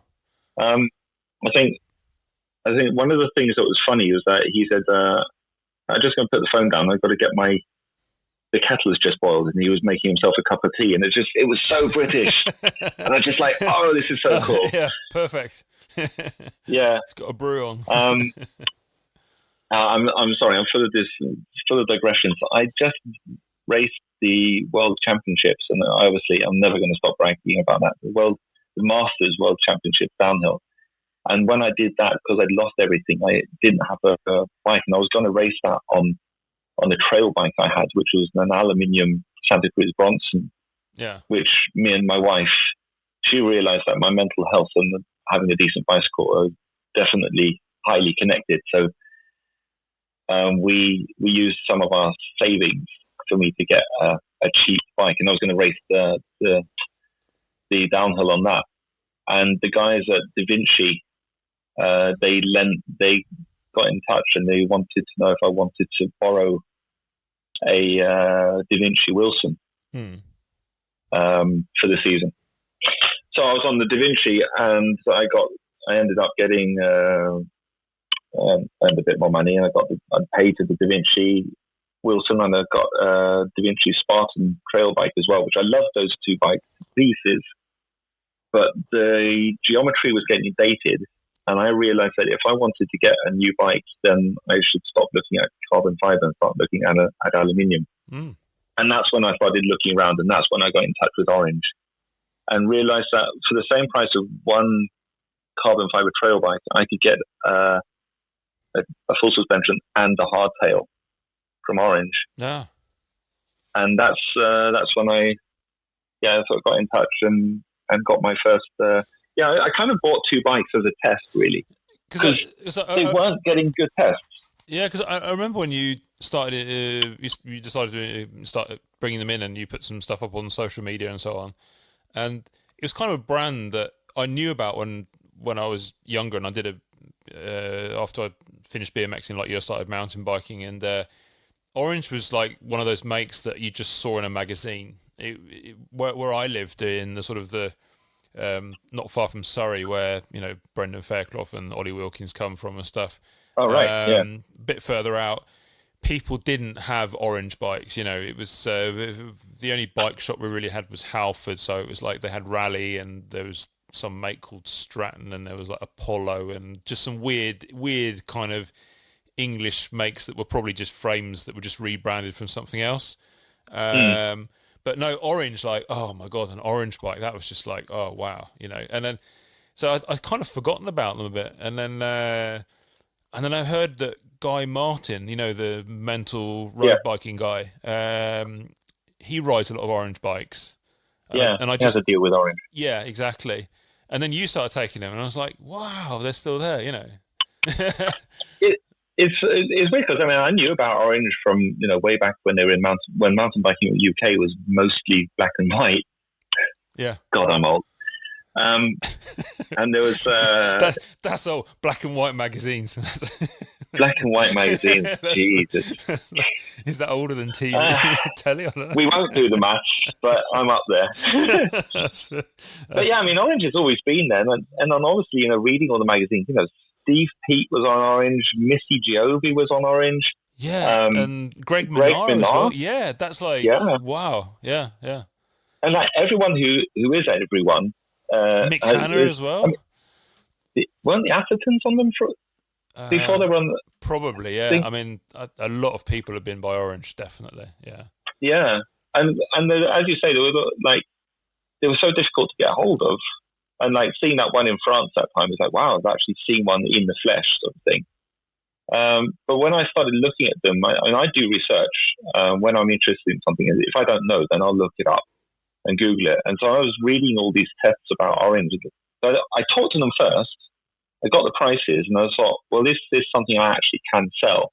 I started looking at it, and all these tests were really good, but the comments, like on Pink Bike, people were just really hating. And there's this. It's really weird how much people and how much English people hate them. And I think I talked to Orange about it. Why do people? What do you think about the comments? And they're like, people who comment, haters are always going to hate. Real mountain bikers are out riding. They're not sitting on the comments. Yeah. And, I think who cares what they're commenting? I mean, it's definitely like they've definitely got a different look, and it's it's definitely like a love it or hate it kind of look. It doesn't follow the normal conformity of the mountain bike trends that are going, because you see a lot of makes where if you got like maybe, I don't know, 80% of full suspension frames that are made now, ripped everything off them and then just put like a silhouette of them up, you'd have a hard job trying to see which one is what. They're quite similar. A lot of them are quite similar, definitely. And you see definitely like one year someone does something and the next year, okay, now everyone's moving the shock down there and, high pivot, blah, blah, But yeah. There's been like silhouette tests on Pink Bike, or silhouette quizzes. How many did you get out? And everyone gets the orange. But definitely. So many other bikes. Yeah, I think they probably started that because of the whole hashtag looks like a session, like Trek session downhill bikes, which is a really good bike. I mean, I've had the session myself, but it was definitely, they looked like everything else. And maybe that's not a bad thing. But now that shocks are so good that you can get a lot out of any bike really. And having ridden so many really really sexy bikes, which I've not liked the feel of that bike, and I don't want to sit here and say you should buy an orange because that make is bad or that make is bad. Actually, the last proper shop I worked at, we were selling. There's two really main brands, right? There's Trek and there's Specialized. And in my mind, they hate each other. And I've sold both at different times. And whenever I've sold them, I'm like, you should buy this one because the other one is shit. Or the other one is they're doing something, so-and-so brand is closing shops. They want just bigger shops. And it's like, that's the wrong way to sell a bike. You should buy this bike because it's a good bike. You should buy this bike because it feels so good to ride this bike. But having sold so many different bikes, it's like there are so few bikes nowadays that inspire me to be. And I know the bikes are good. It's just that they're just a bit. I don't know. Obviously you're going to be fast on that bike.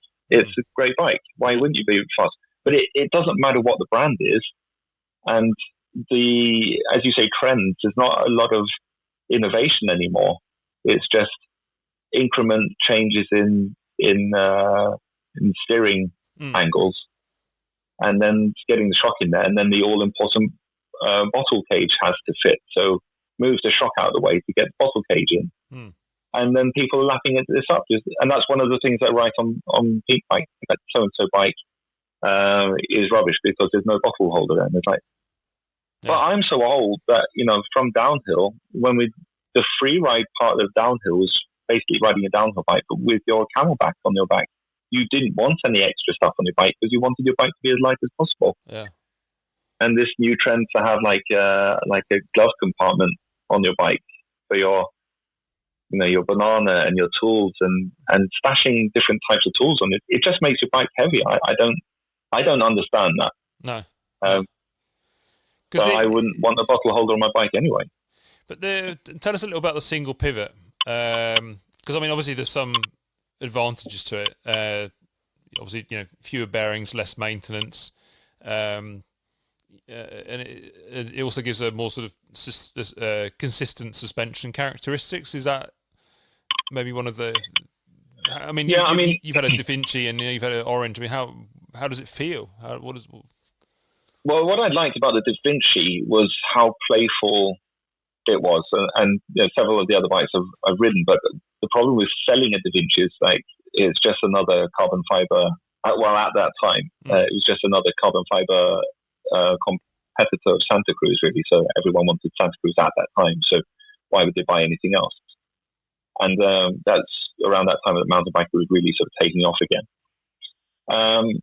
And I got into Orange. I've read all these tests and I watched all these different videos. And one of the tests that really sort of blew my mind was, and also this is around the time that like Canyon and YT were getting more headroom in the business, and that was also kind of closing shops because why go to a shop when you can get a bike cheaper online? So anyway, there was this one test, an orange Alpine or something, and it was tested against an internet brand. I can't remember whether it was YT or Canyon or something like that. And the internet had all the bells and whistles. It had Kashima gold and like a system to change the geometry of the bike, and it just had everything that you wanted, all the exotic parts. And it was, you got a lot for your money on paper. And the bike that all the testers wanted to ride was they just wanted to have one more ride on that orange because it was just, and it was more fun. It was like, I think they compared it to going to the pub with a friend where you didn't quite know, you couldn't, it was your good friend, probably drinks a bit too much, but if you got into a fight, then that's the friend that you'd rely on. He's got your back. He's coming in swinging. Bit of a geezer. Yeah. Yeah. So don't worry about it. I've got your back. Yeah, ready for a fight. Yeah. Yeah, real totally. Wingman. Yeah. And but I hadn't tried an orange. I'd never ridden an orange before I imported the first. I imported 2 bikes, and they sent me the hardtail first. And then it was like 6 weeks before my full suspension bike turned up. And I'd already sold my Da Vinci, so I didn't have... And I hated hardtails at that time. Really hated them with a passion. Yeah. And I've been sponsored by, Giant and Kona and Specialized. I'm not sponsored, but, I got good prices. Yeah. And I was always on full suspension bikes. And to have to ride... Or rather... The hardtails that we used to ride would be like a small size cross-country bike with 120 fork. We'd use that for four cross or parallel slalom. So that was a type of hardtail, but they were always shit. They were always falling apart. The forks were like breaking. So to get this orange hardtail, which I think I wanted it so I could have a bike that I could ride with my kids with, and still have fun. Yeah. And I didn't want my kids to grow up with a dad that was like, well, I have a 29er with carbon fiber and full suspension, and you've got a heavier bike than I have with, grip shift or... I didn't want my kids to grow up thinking that you had to have carbon fiber to have fun. I wanted them to... my dad rides a hardtail and he has a lot of fun. So the orange Clockwork was my first orange. Yeah. And I didn't realize that you could have that much fun on a non-full suspension bike, and I rode it everywhere, and it's like the cheapest one as well. Yeah, it looks.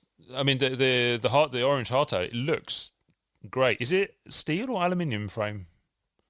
The Clockwork is aluminium. Yeah, and it's a bit of a clunker, and it was also quite primitive, like the Revelation fork or something. So it's quite primitive suspension as well. But because the angles are good, that bike. It should not be as good to ride as it is because it's, so stiff.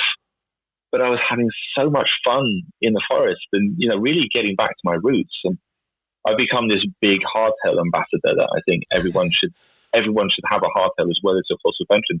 Because you get spoiled. You get lazy by riding a full suspension. You go out on your hardtail, learn to ride again, and then go out on your full suspension, get it to shake like you got your hardtail to shake. And that's when you get fast, and that's when you get, And I think if you wonder what you can do on a hardtail, just look up Vegard Skorpen on Instagram and watch him riding a hardtail through 113 or in Halfjell and whatever. It's just like, okay, it's not the suspension, it's it's not riding. necessarily. Yeah. It's the rider, definitely. Yeah, absolutely. I think a lot of people talk about how much travel they've got, like whether it's 150 or 160, and forget that you've got like 60 centimeters of travel in your legs. Or at least put your seat down. Well, Yeah, that's where the best suspension is, because you are this amazing, intelligent, live, movable shock that can predict and stiffen up and loosen up and totally. I think we all talk about being overbiked, and I'm definitely guilty of overbiking. You definitely forget a lot about how much suspension your body actually has. Absolutely. Yeah. Totally agree. And I just think, overbike. When I think of overbiking, when a lot of people talk about overbiking, it's more like they have too much suspension for the trails that they're riding. But I think a lot of the time it's like the bike has got too much technology for the trails that, for being that far away from home. I've just recently got electronic gears on my e-bike and I only got an e-bike because of customers, and I got electronic gears because of customers. I want to be able to know what I'm talking about. And I love it. It's brilliant. I love the evolution. I love the tech. But I just really enjoy a simple bike that I don't have to charge up anything. Yeah. I'll get home on it. If the cable breaks, and I'll be able to adjust the gears to get me home. Yeah. But I've been out on e-bikes where you run out of battery or the electronics run out of talent. And you're just like, this is just a really heavy bike to ride home on. So yeah. When I got the Orange 5, when that finally turned up, and I put it together, and my first ride on it, and I did this massive drift in a corner, and I was like, oh my God, that was so YouTube. I wish I could have filmed that. But also knowing, having ridden for so long, that the massive drift was probably like half a meter. But it felt like this YouTube king, and like, I'm the god of mountain biking feeling. Yeah. But also being like 8 years old on the rally burner again with a plank against the curb and doing a massive 12 centimeter jump. Yeah. So it just gave me this great, amazing feeling. And then, but I was so skeptical because it's a single pivot, and every other bike has got a bunch of links, and even motorbikes have like a link system. So how good could it be? And people were talking about brake jacking and pedal bob. And there's a couple of climbs here which are quite technical. I'm no crookster, but there's some technical climbs, and I was like, I could get up them on the Orange. I was so surprised, because on the tests and on the paper, compared to horse links and DW links and faux bar, which everything is to get the rear wheel moving as freely as possible. I've stopped reading the tests now. The bike gets me up the hills that I want to get up. It gets me up the technical stuff. It lets me bunny hop, and it lets me go fast downhill. And that's all I want from a bike. And also, I don't have time to fix my own bike. I just, when I have an hour to ride, I want to ride for an hour. I don't want to ride for 45 minutes, because it took me 15 minutes to serve my rear frame or something broken on it, Yeah, being a bike mechanic, the setup of your bike, are you really sort of finicky about it, or no? You just not at all. No. No. But probably I'm definitely the type of guy who I lift my bike a couple of inches off the floor and drop it again, and then if it makes noise, then I'll know where that noise is on the bike, and then my suspension setup is like, I find like 2/3 of the way down the top tube, and I'll do CPR on that, and I want the shock and the fork to move about the same amount. Yeah. That's how I set up my bikes, and then I go and ride, and then if it's, I will maybe adjust a bit, but basically, and then I'll remember my adjustments I know that my rear shock on my enduro bike has 180 psi. 165 is bad, 190 is bad, so it has to be 180. But I know that after Christmas, I've eaten way too many mince pies, and I'm heavy at the start of the year, and I'm light at the end of the year. So it's not. I don't do anything about that setup. I don't change tires for conditions or anything. It's just go set right up and then learn to ride it. Yeah. Good. Yeah, totally agree. And that's why I like the orange. It's like it's a simple bike. It's the input that I put into the bike is what I get out of it. If I want to bunny hop, it does it when I want to. I don't have to second guess. Like as you said, the suspension graph is very linear. It's very flat. As opposed, so I don't have to like second guess that it's going to bottom out or not bottom out or anything. It's like having a steel spring, even though you've got an air shock. So Orange was, they're in the media recently, as what was saying about what kind of gave me a bit of a kick up the arse to get you on the podcast, unfortunately. But they had a bit of financial problems, but that's all sorted out now. They've been saved. Yeah.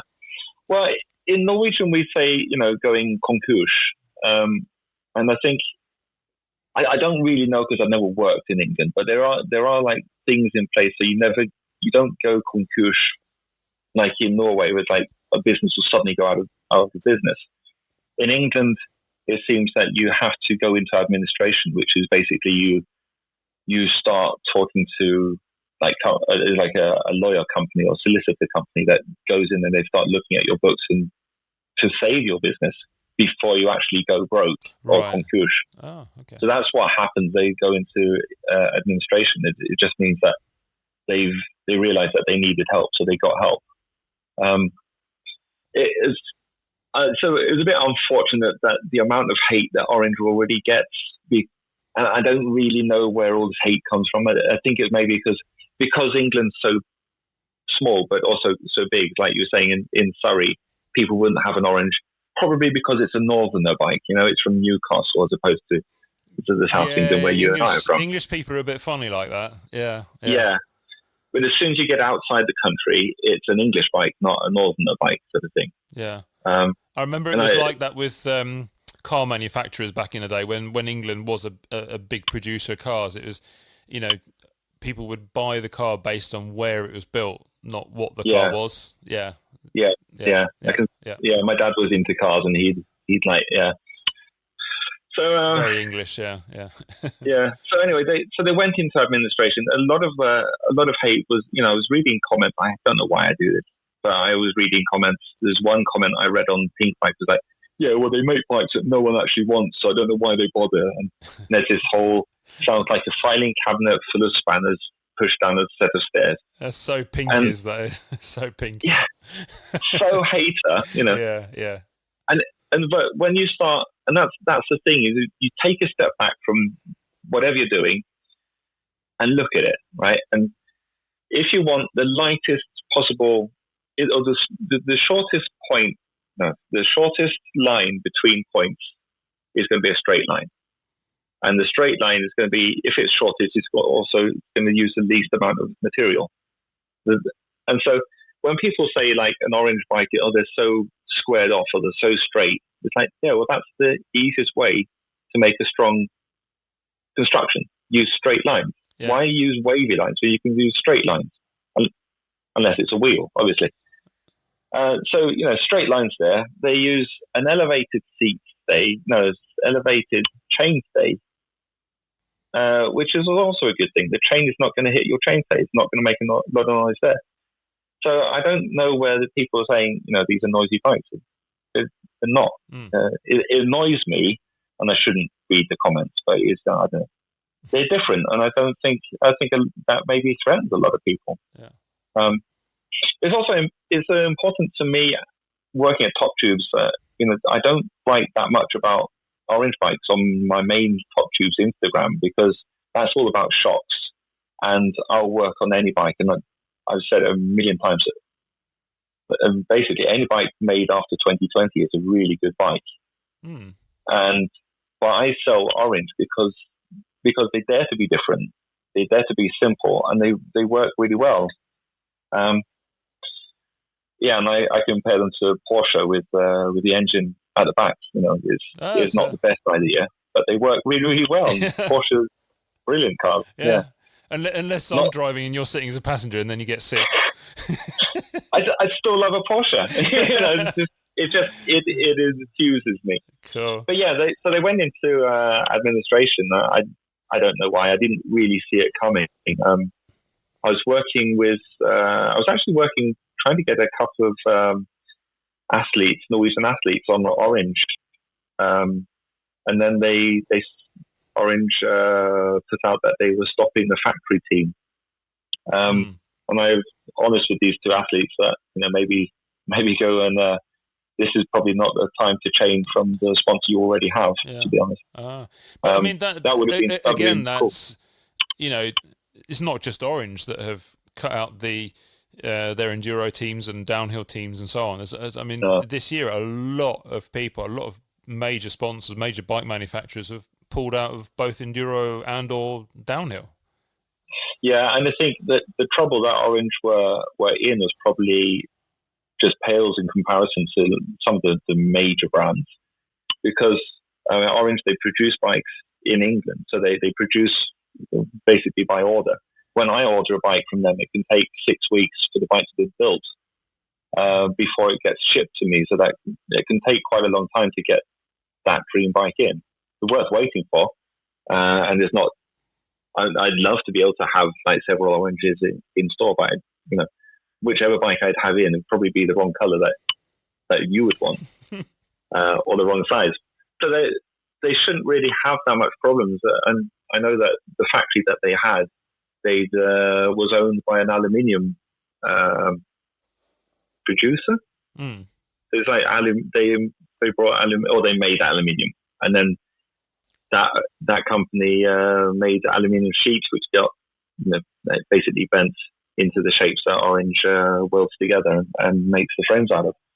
So that shouldn't be much of a problem, really. And I know that, having read some of the articles I was like reading, I was like, well, this just isn't, don't make such a big deal out of it. A lot of the bike businesses having problems after COVID.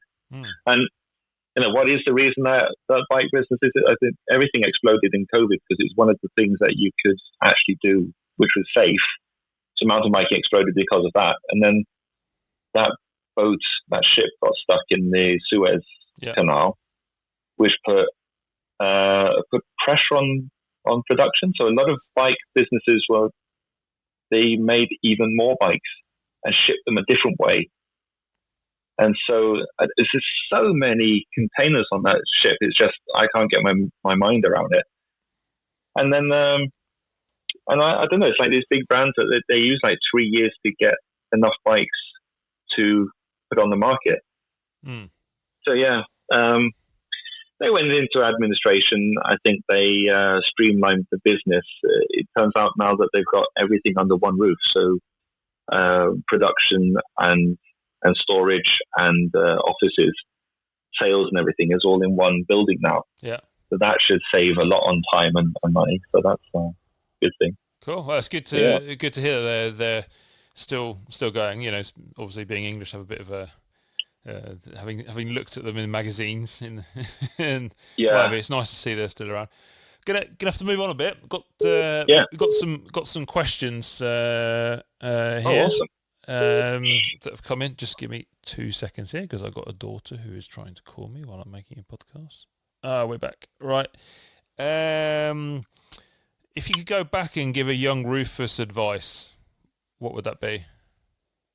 Fucking work out, you lazy bastard. and stretch. Work out and stretch. I was so lazy. I give myself, I say that I can't ride. It's just that I know so many really good riders. Yeah. So work out, because you can accomplish your dreams. And I never dared to think that I would ever get anywhere. Yeah. To do stuff like that. I've never aimed at anything. Everything I have and have done has always just sort of happened. I've never worked hard at it.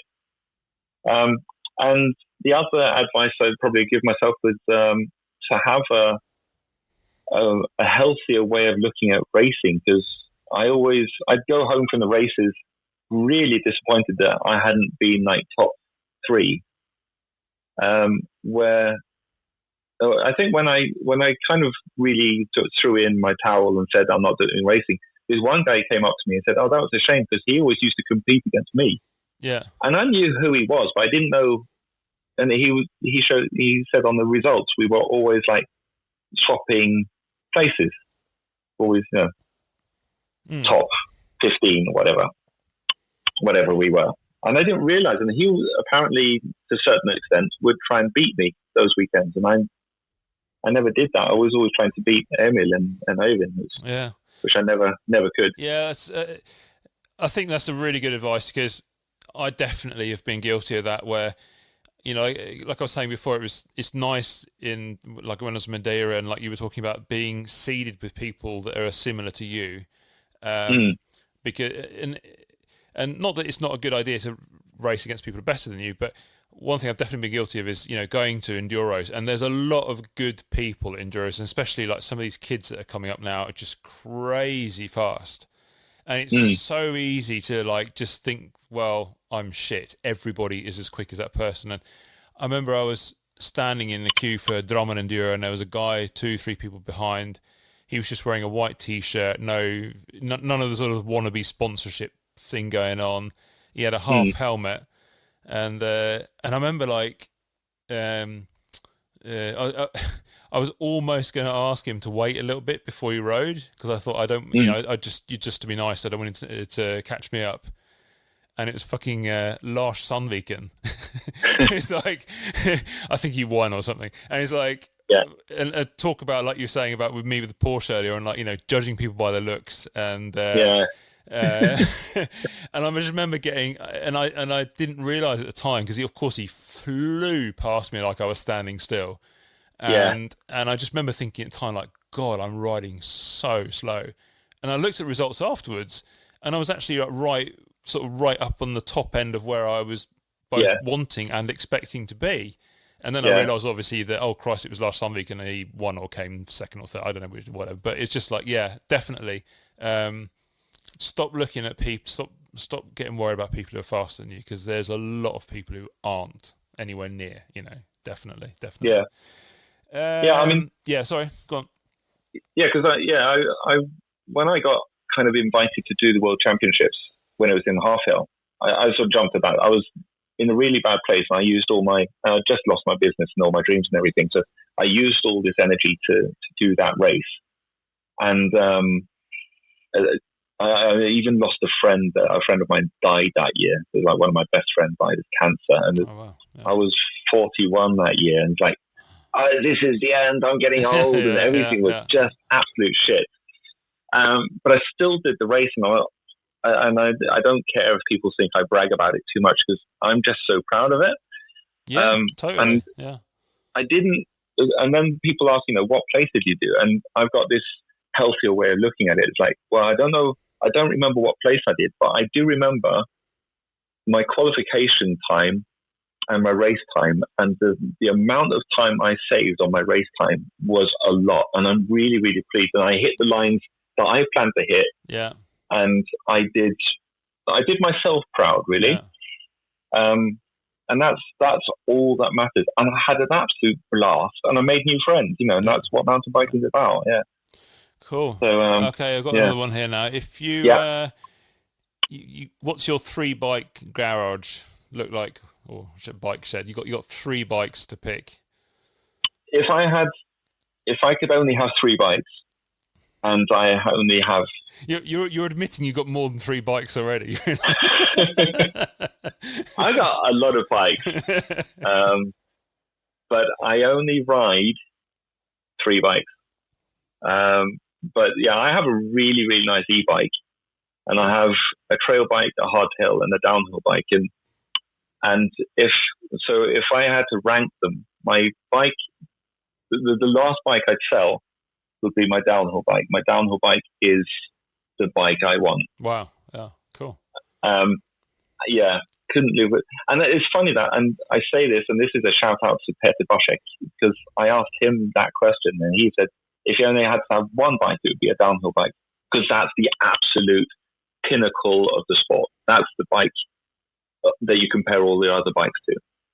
So downhill bike, a trail bike and 160, 150 trail bike, and my hardtail. Yeah. I love my hardtail. I'm on a steel hardtail now from Orange, but yeah, that just keeps kicking you in the groin and saying, man, the fuck up, you lazy bastard. Okay, if you would have if you could choose anyone in the world to have a PT with, personal hour, like training hour or training day, who would that be? Yeah, it would be cool to ride with Steve Pete or G-Atherton, but it would be pointless. Ollie Wilkins, I find him so entertaining. The way he whistles when he's walking along, or he just has sort of banter. So Ollie Wilkins and what's he called? Oi, Deaconator.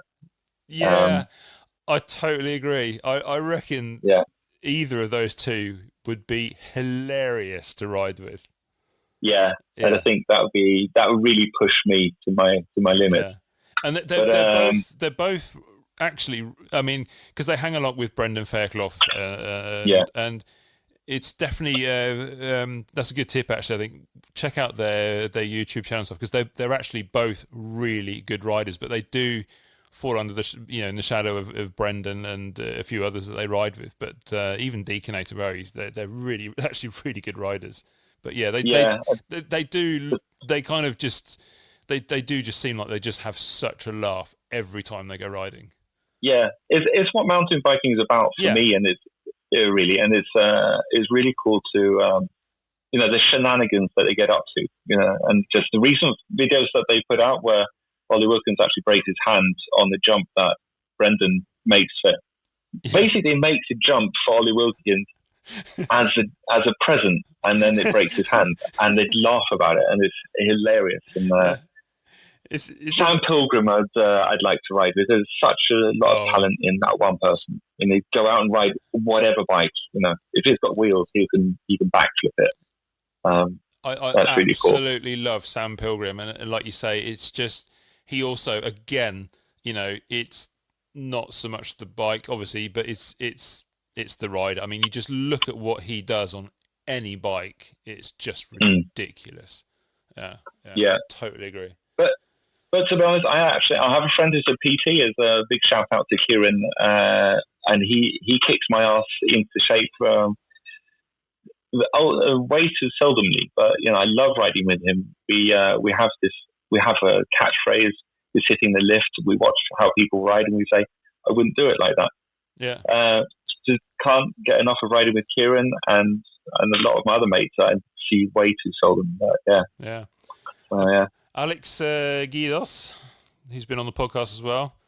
Hello, Alex. Hello, Alex. Yeah, you know this. About time for a Jubilee FFF, he says. Yeah, people have said that. And I think we talked about it in Drammen last year. There's this saying in Norwegian about it's better to keep your mouth shut and seem stupid than to open it and remove all doubt. Yeah. I live by that. And I think we tried to do a reunion of FFF back in 2008, and it was a total flop. There's so many things killed FFF, which are still, and they killed it, but made it better. So, Halfhill being open all the time. You don't need to go to FFF to ride. You can go to Halfhill whenever and free ride, or Drammen or Nesbyen. So, yeah, it would be nice, but I'd also like to be 26 again. Or I'd like to go out and have a beer without feeling bad for a week. It's not in the cards really. Yeah. And I think it's a shame, but I'd rather have a time machine and the memories than to make a new one and just make it really shit. Yeah. But yeah, I really want to go to Frognerseteren and ride with a bunch of friends again. That'd be cool. Well, so if anyone wants to invite me, then I've ridden there maybe twice. It's quite embarrassing. Vidar has ridden there a lot more than I have. So yeah, next time you're in Oslo, hit us up and we'll go riding, definitely. Because I will be as nervous as you probably will be. I rode there last year with my youngest daughter, who's 8, and she rides a hardtail faster than I was on than I rode the downhill bike to start off. Damn kids, man! Damn kids, they're too good. Yeah, They're too good. It's an orange bike. It just makes you fun. Yeah. And we rode one of the trails in Frognerseteren. And we've been all day in Drummond, so she was absolutely knackered. But that trail was brilliant. And, kudos to everyone who does work in Frognerseteren. The trails are brilliant. Yeah. And she did really well.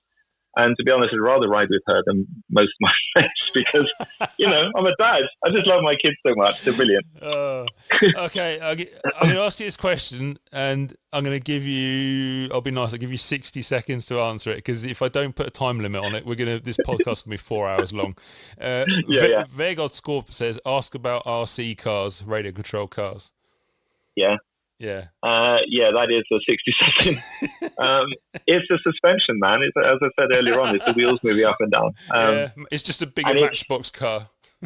Yeah, and it's like riding. When I've ridden a bike today to find out if it was going to be any good to drive an RC car there. I rode back and I put an RC car. I didn't even change. I was even in knee pads. Put an RC car in my car and drove down to that place to drive around. And it's basically cruising, but instead of being on the bike, you're watching your bike work, and it's fascinating. Yeah. And there's a lot of mountain bikers that do this and don't admit it. I have met someone who was a bit like you, actually. It wasn't you, but it's a bit like you. Rode down. I met him on a trail, and then I went up, and then as I came down again, he was walking up with his little radio control car. And I was just I don't know. I'm shaking my head. I don't understand it myself, but it's a passion. You're not the only one. No. And if anyone wants to try it, I have 5 rentals, so they can rent a car and be part of a group. Yeah. Marcus Finholt says, "How are the rabbits?" Yeah, well, I have no idea what he's talking about. Hello, Marcus. We had 2 rabbits. And we have our rabbits castrated because otherwise they have a million children. One of them was killed by a hawk, and I watched it. We live in the forest, and so we went out and got 2 more. So now we have 3 rabbits, and they survived the -20, which I was very worried about them not living through the winter. Do they have bike-related names or? No, they're not my rabbits at all. Wife and kids rabbits, but they are in. I'm a cat person. Yeah. Right. Okay. So, I think, my last question, I think, is, as a biker, what would you like to be remembered for? Ooh. The good times. I hope that if I've inspired one person to ride a bike, then that just makes me so happy. And if people can have half as much fun as me on the bike, then they're happy people. I'm a mountain biker. I'm not the most mountain biker person in the world, but I'm definitely, I don't know, it's a calling. Whatever happens, I'll be remembered as being a mountain biker. Cool. And will you allow yourself to be called a downhiller? I mean, a big part of my life, I definitely was a downhiller, and I think racing doesn't make you a downhiller. It's a way of thinking, and I'm still a downhiller, even though I don't even do enduro racing much, or I haven't done for a while. Just hit every hill and have as much fun, and just pretend. Just pretend that people are cheering you on. That's just YOLO. Yeah. All right, it's been great having you on the podcast, but I'm afraid you've had a long life as a mountain biker, and I know you've got some confessions. You've got some sins that need confessing. So I'm going to welcome you into the Skiftestolen, which is the confession box here. We'll just close the door here. Here we go, and give you a bit of music just to get into the mode. So you've definitely got some mountain biking sins packed away in that cupboard of yours. I'd probably be remembered for being like this guy who I like to make a lot of noise, and I like to make motorbike noises when I'm riding enduro, or shouting enduro while I'm riding enduro, or being like noisy and having a weird haircut at freeride festivals. But I hope people don't remember me for being the shit that I am, because I'm a big, jealous sinner. I get so jealous of people who are better than me at riding, and one of a really good friend, he probably tries to be a really good friend, at least he's a local guy, and I got so pissed off with him because he got into mountain biking way after me, and he got so much better at it than I'll ever be. I resented him for that for a long time. That's I feel bad about that. We're a lot better friends now. Yeah. But in my defense, I lost my shop and everything around that time, and I probably didn't realize how much of a life strife that was to lose everything in one go. And then I probably channeled that into him. Yeah. But I'm not even sure he knows that, so he's going to remain anonymous. If he listens to this, he probably realizes, so I'm not going to put his name out there. Yeah. Oh, well, that's good. Yeah. You feel better for that. I was going to say, I was going to tell another story, but I'll tell you that while we're riding, I got lost I thought I was in France, but I was actually in Switzerland. And as you that do. was also, it happens. I'm sure many people have done the same thing. I didn't know I was in Switzerland. I thought I was in France. I was on a downhill bike. There was 4 of us, and the other 3 left me behind, and I cursed their names.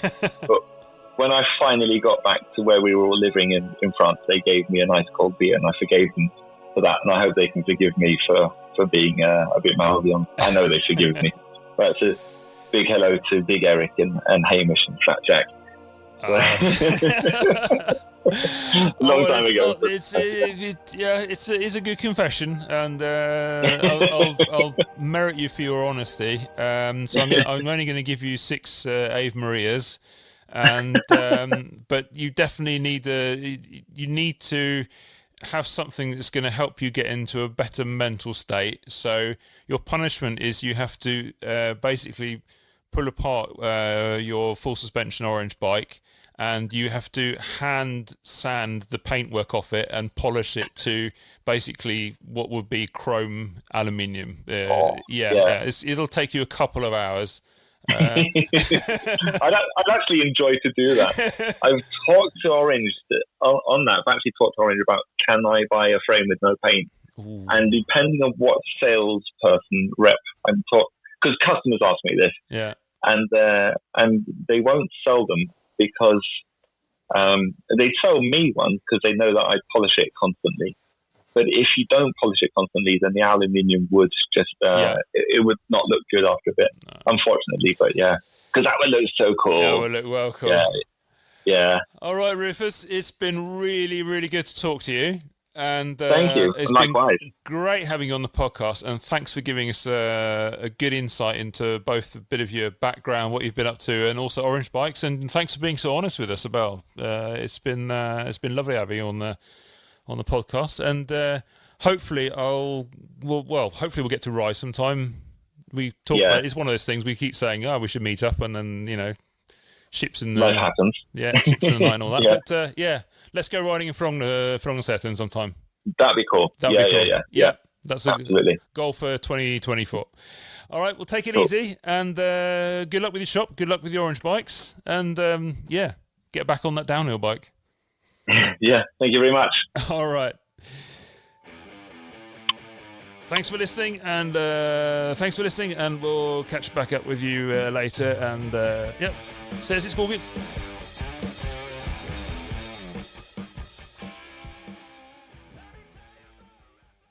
Yeah,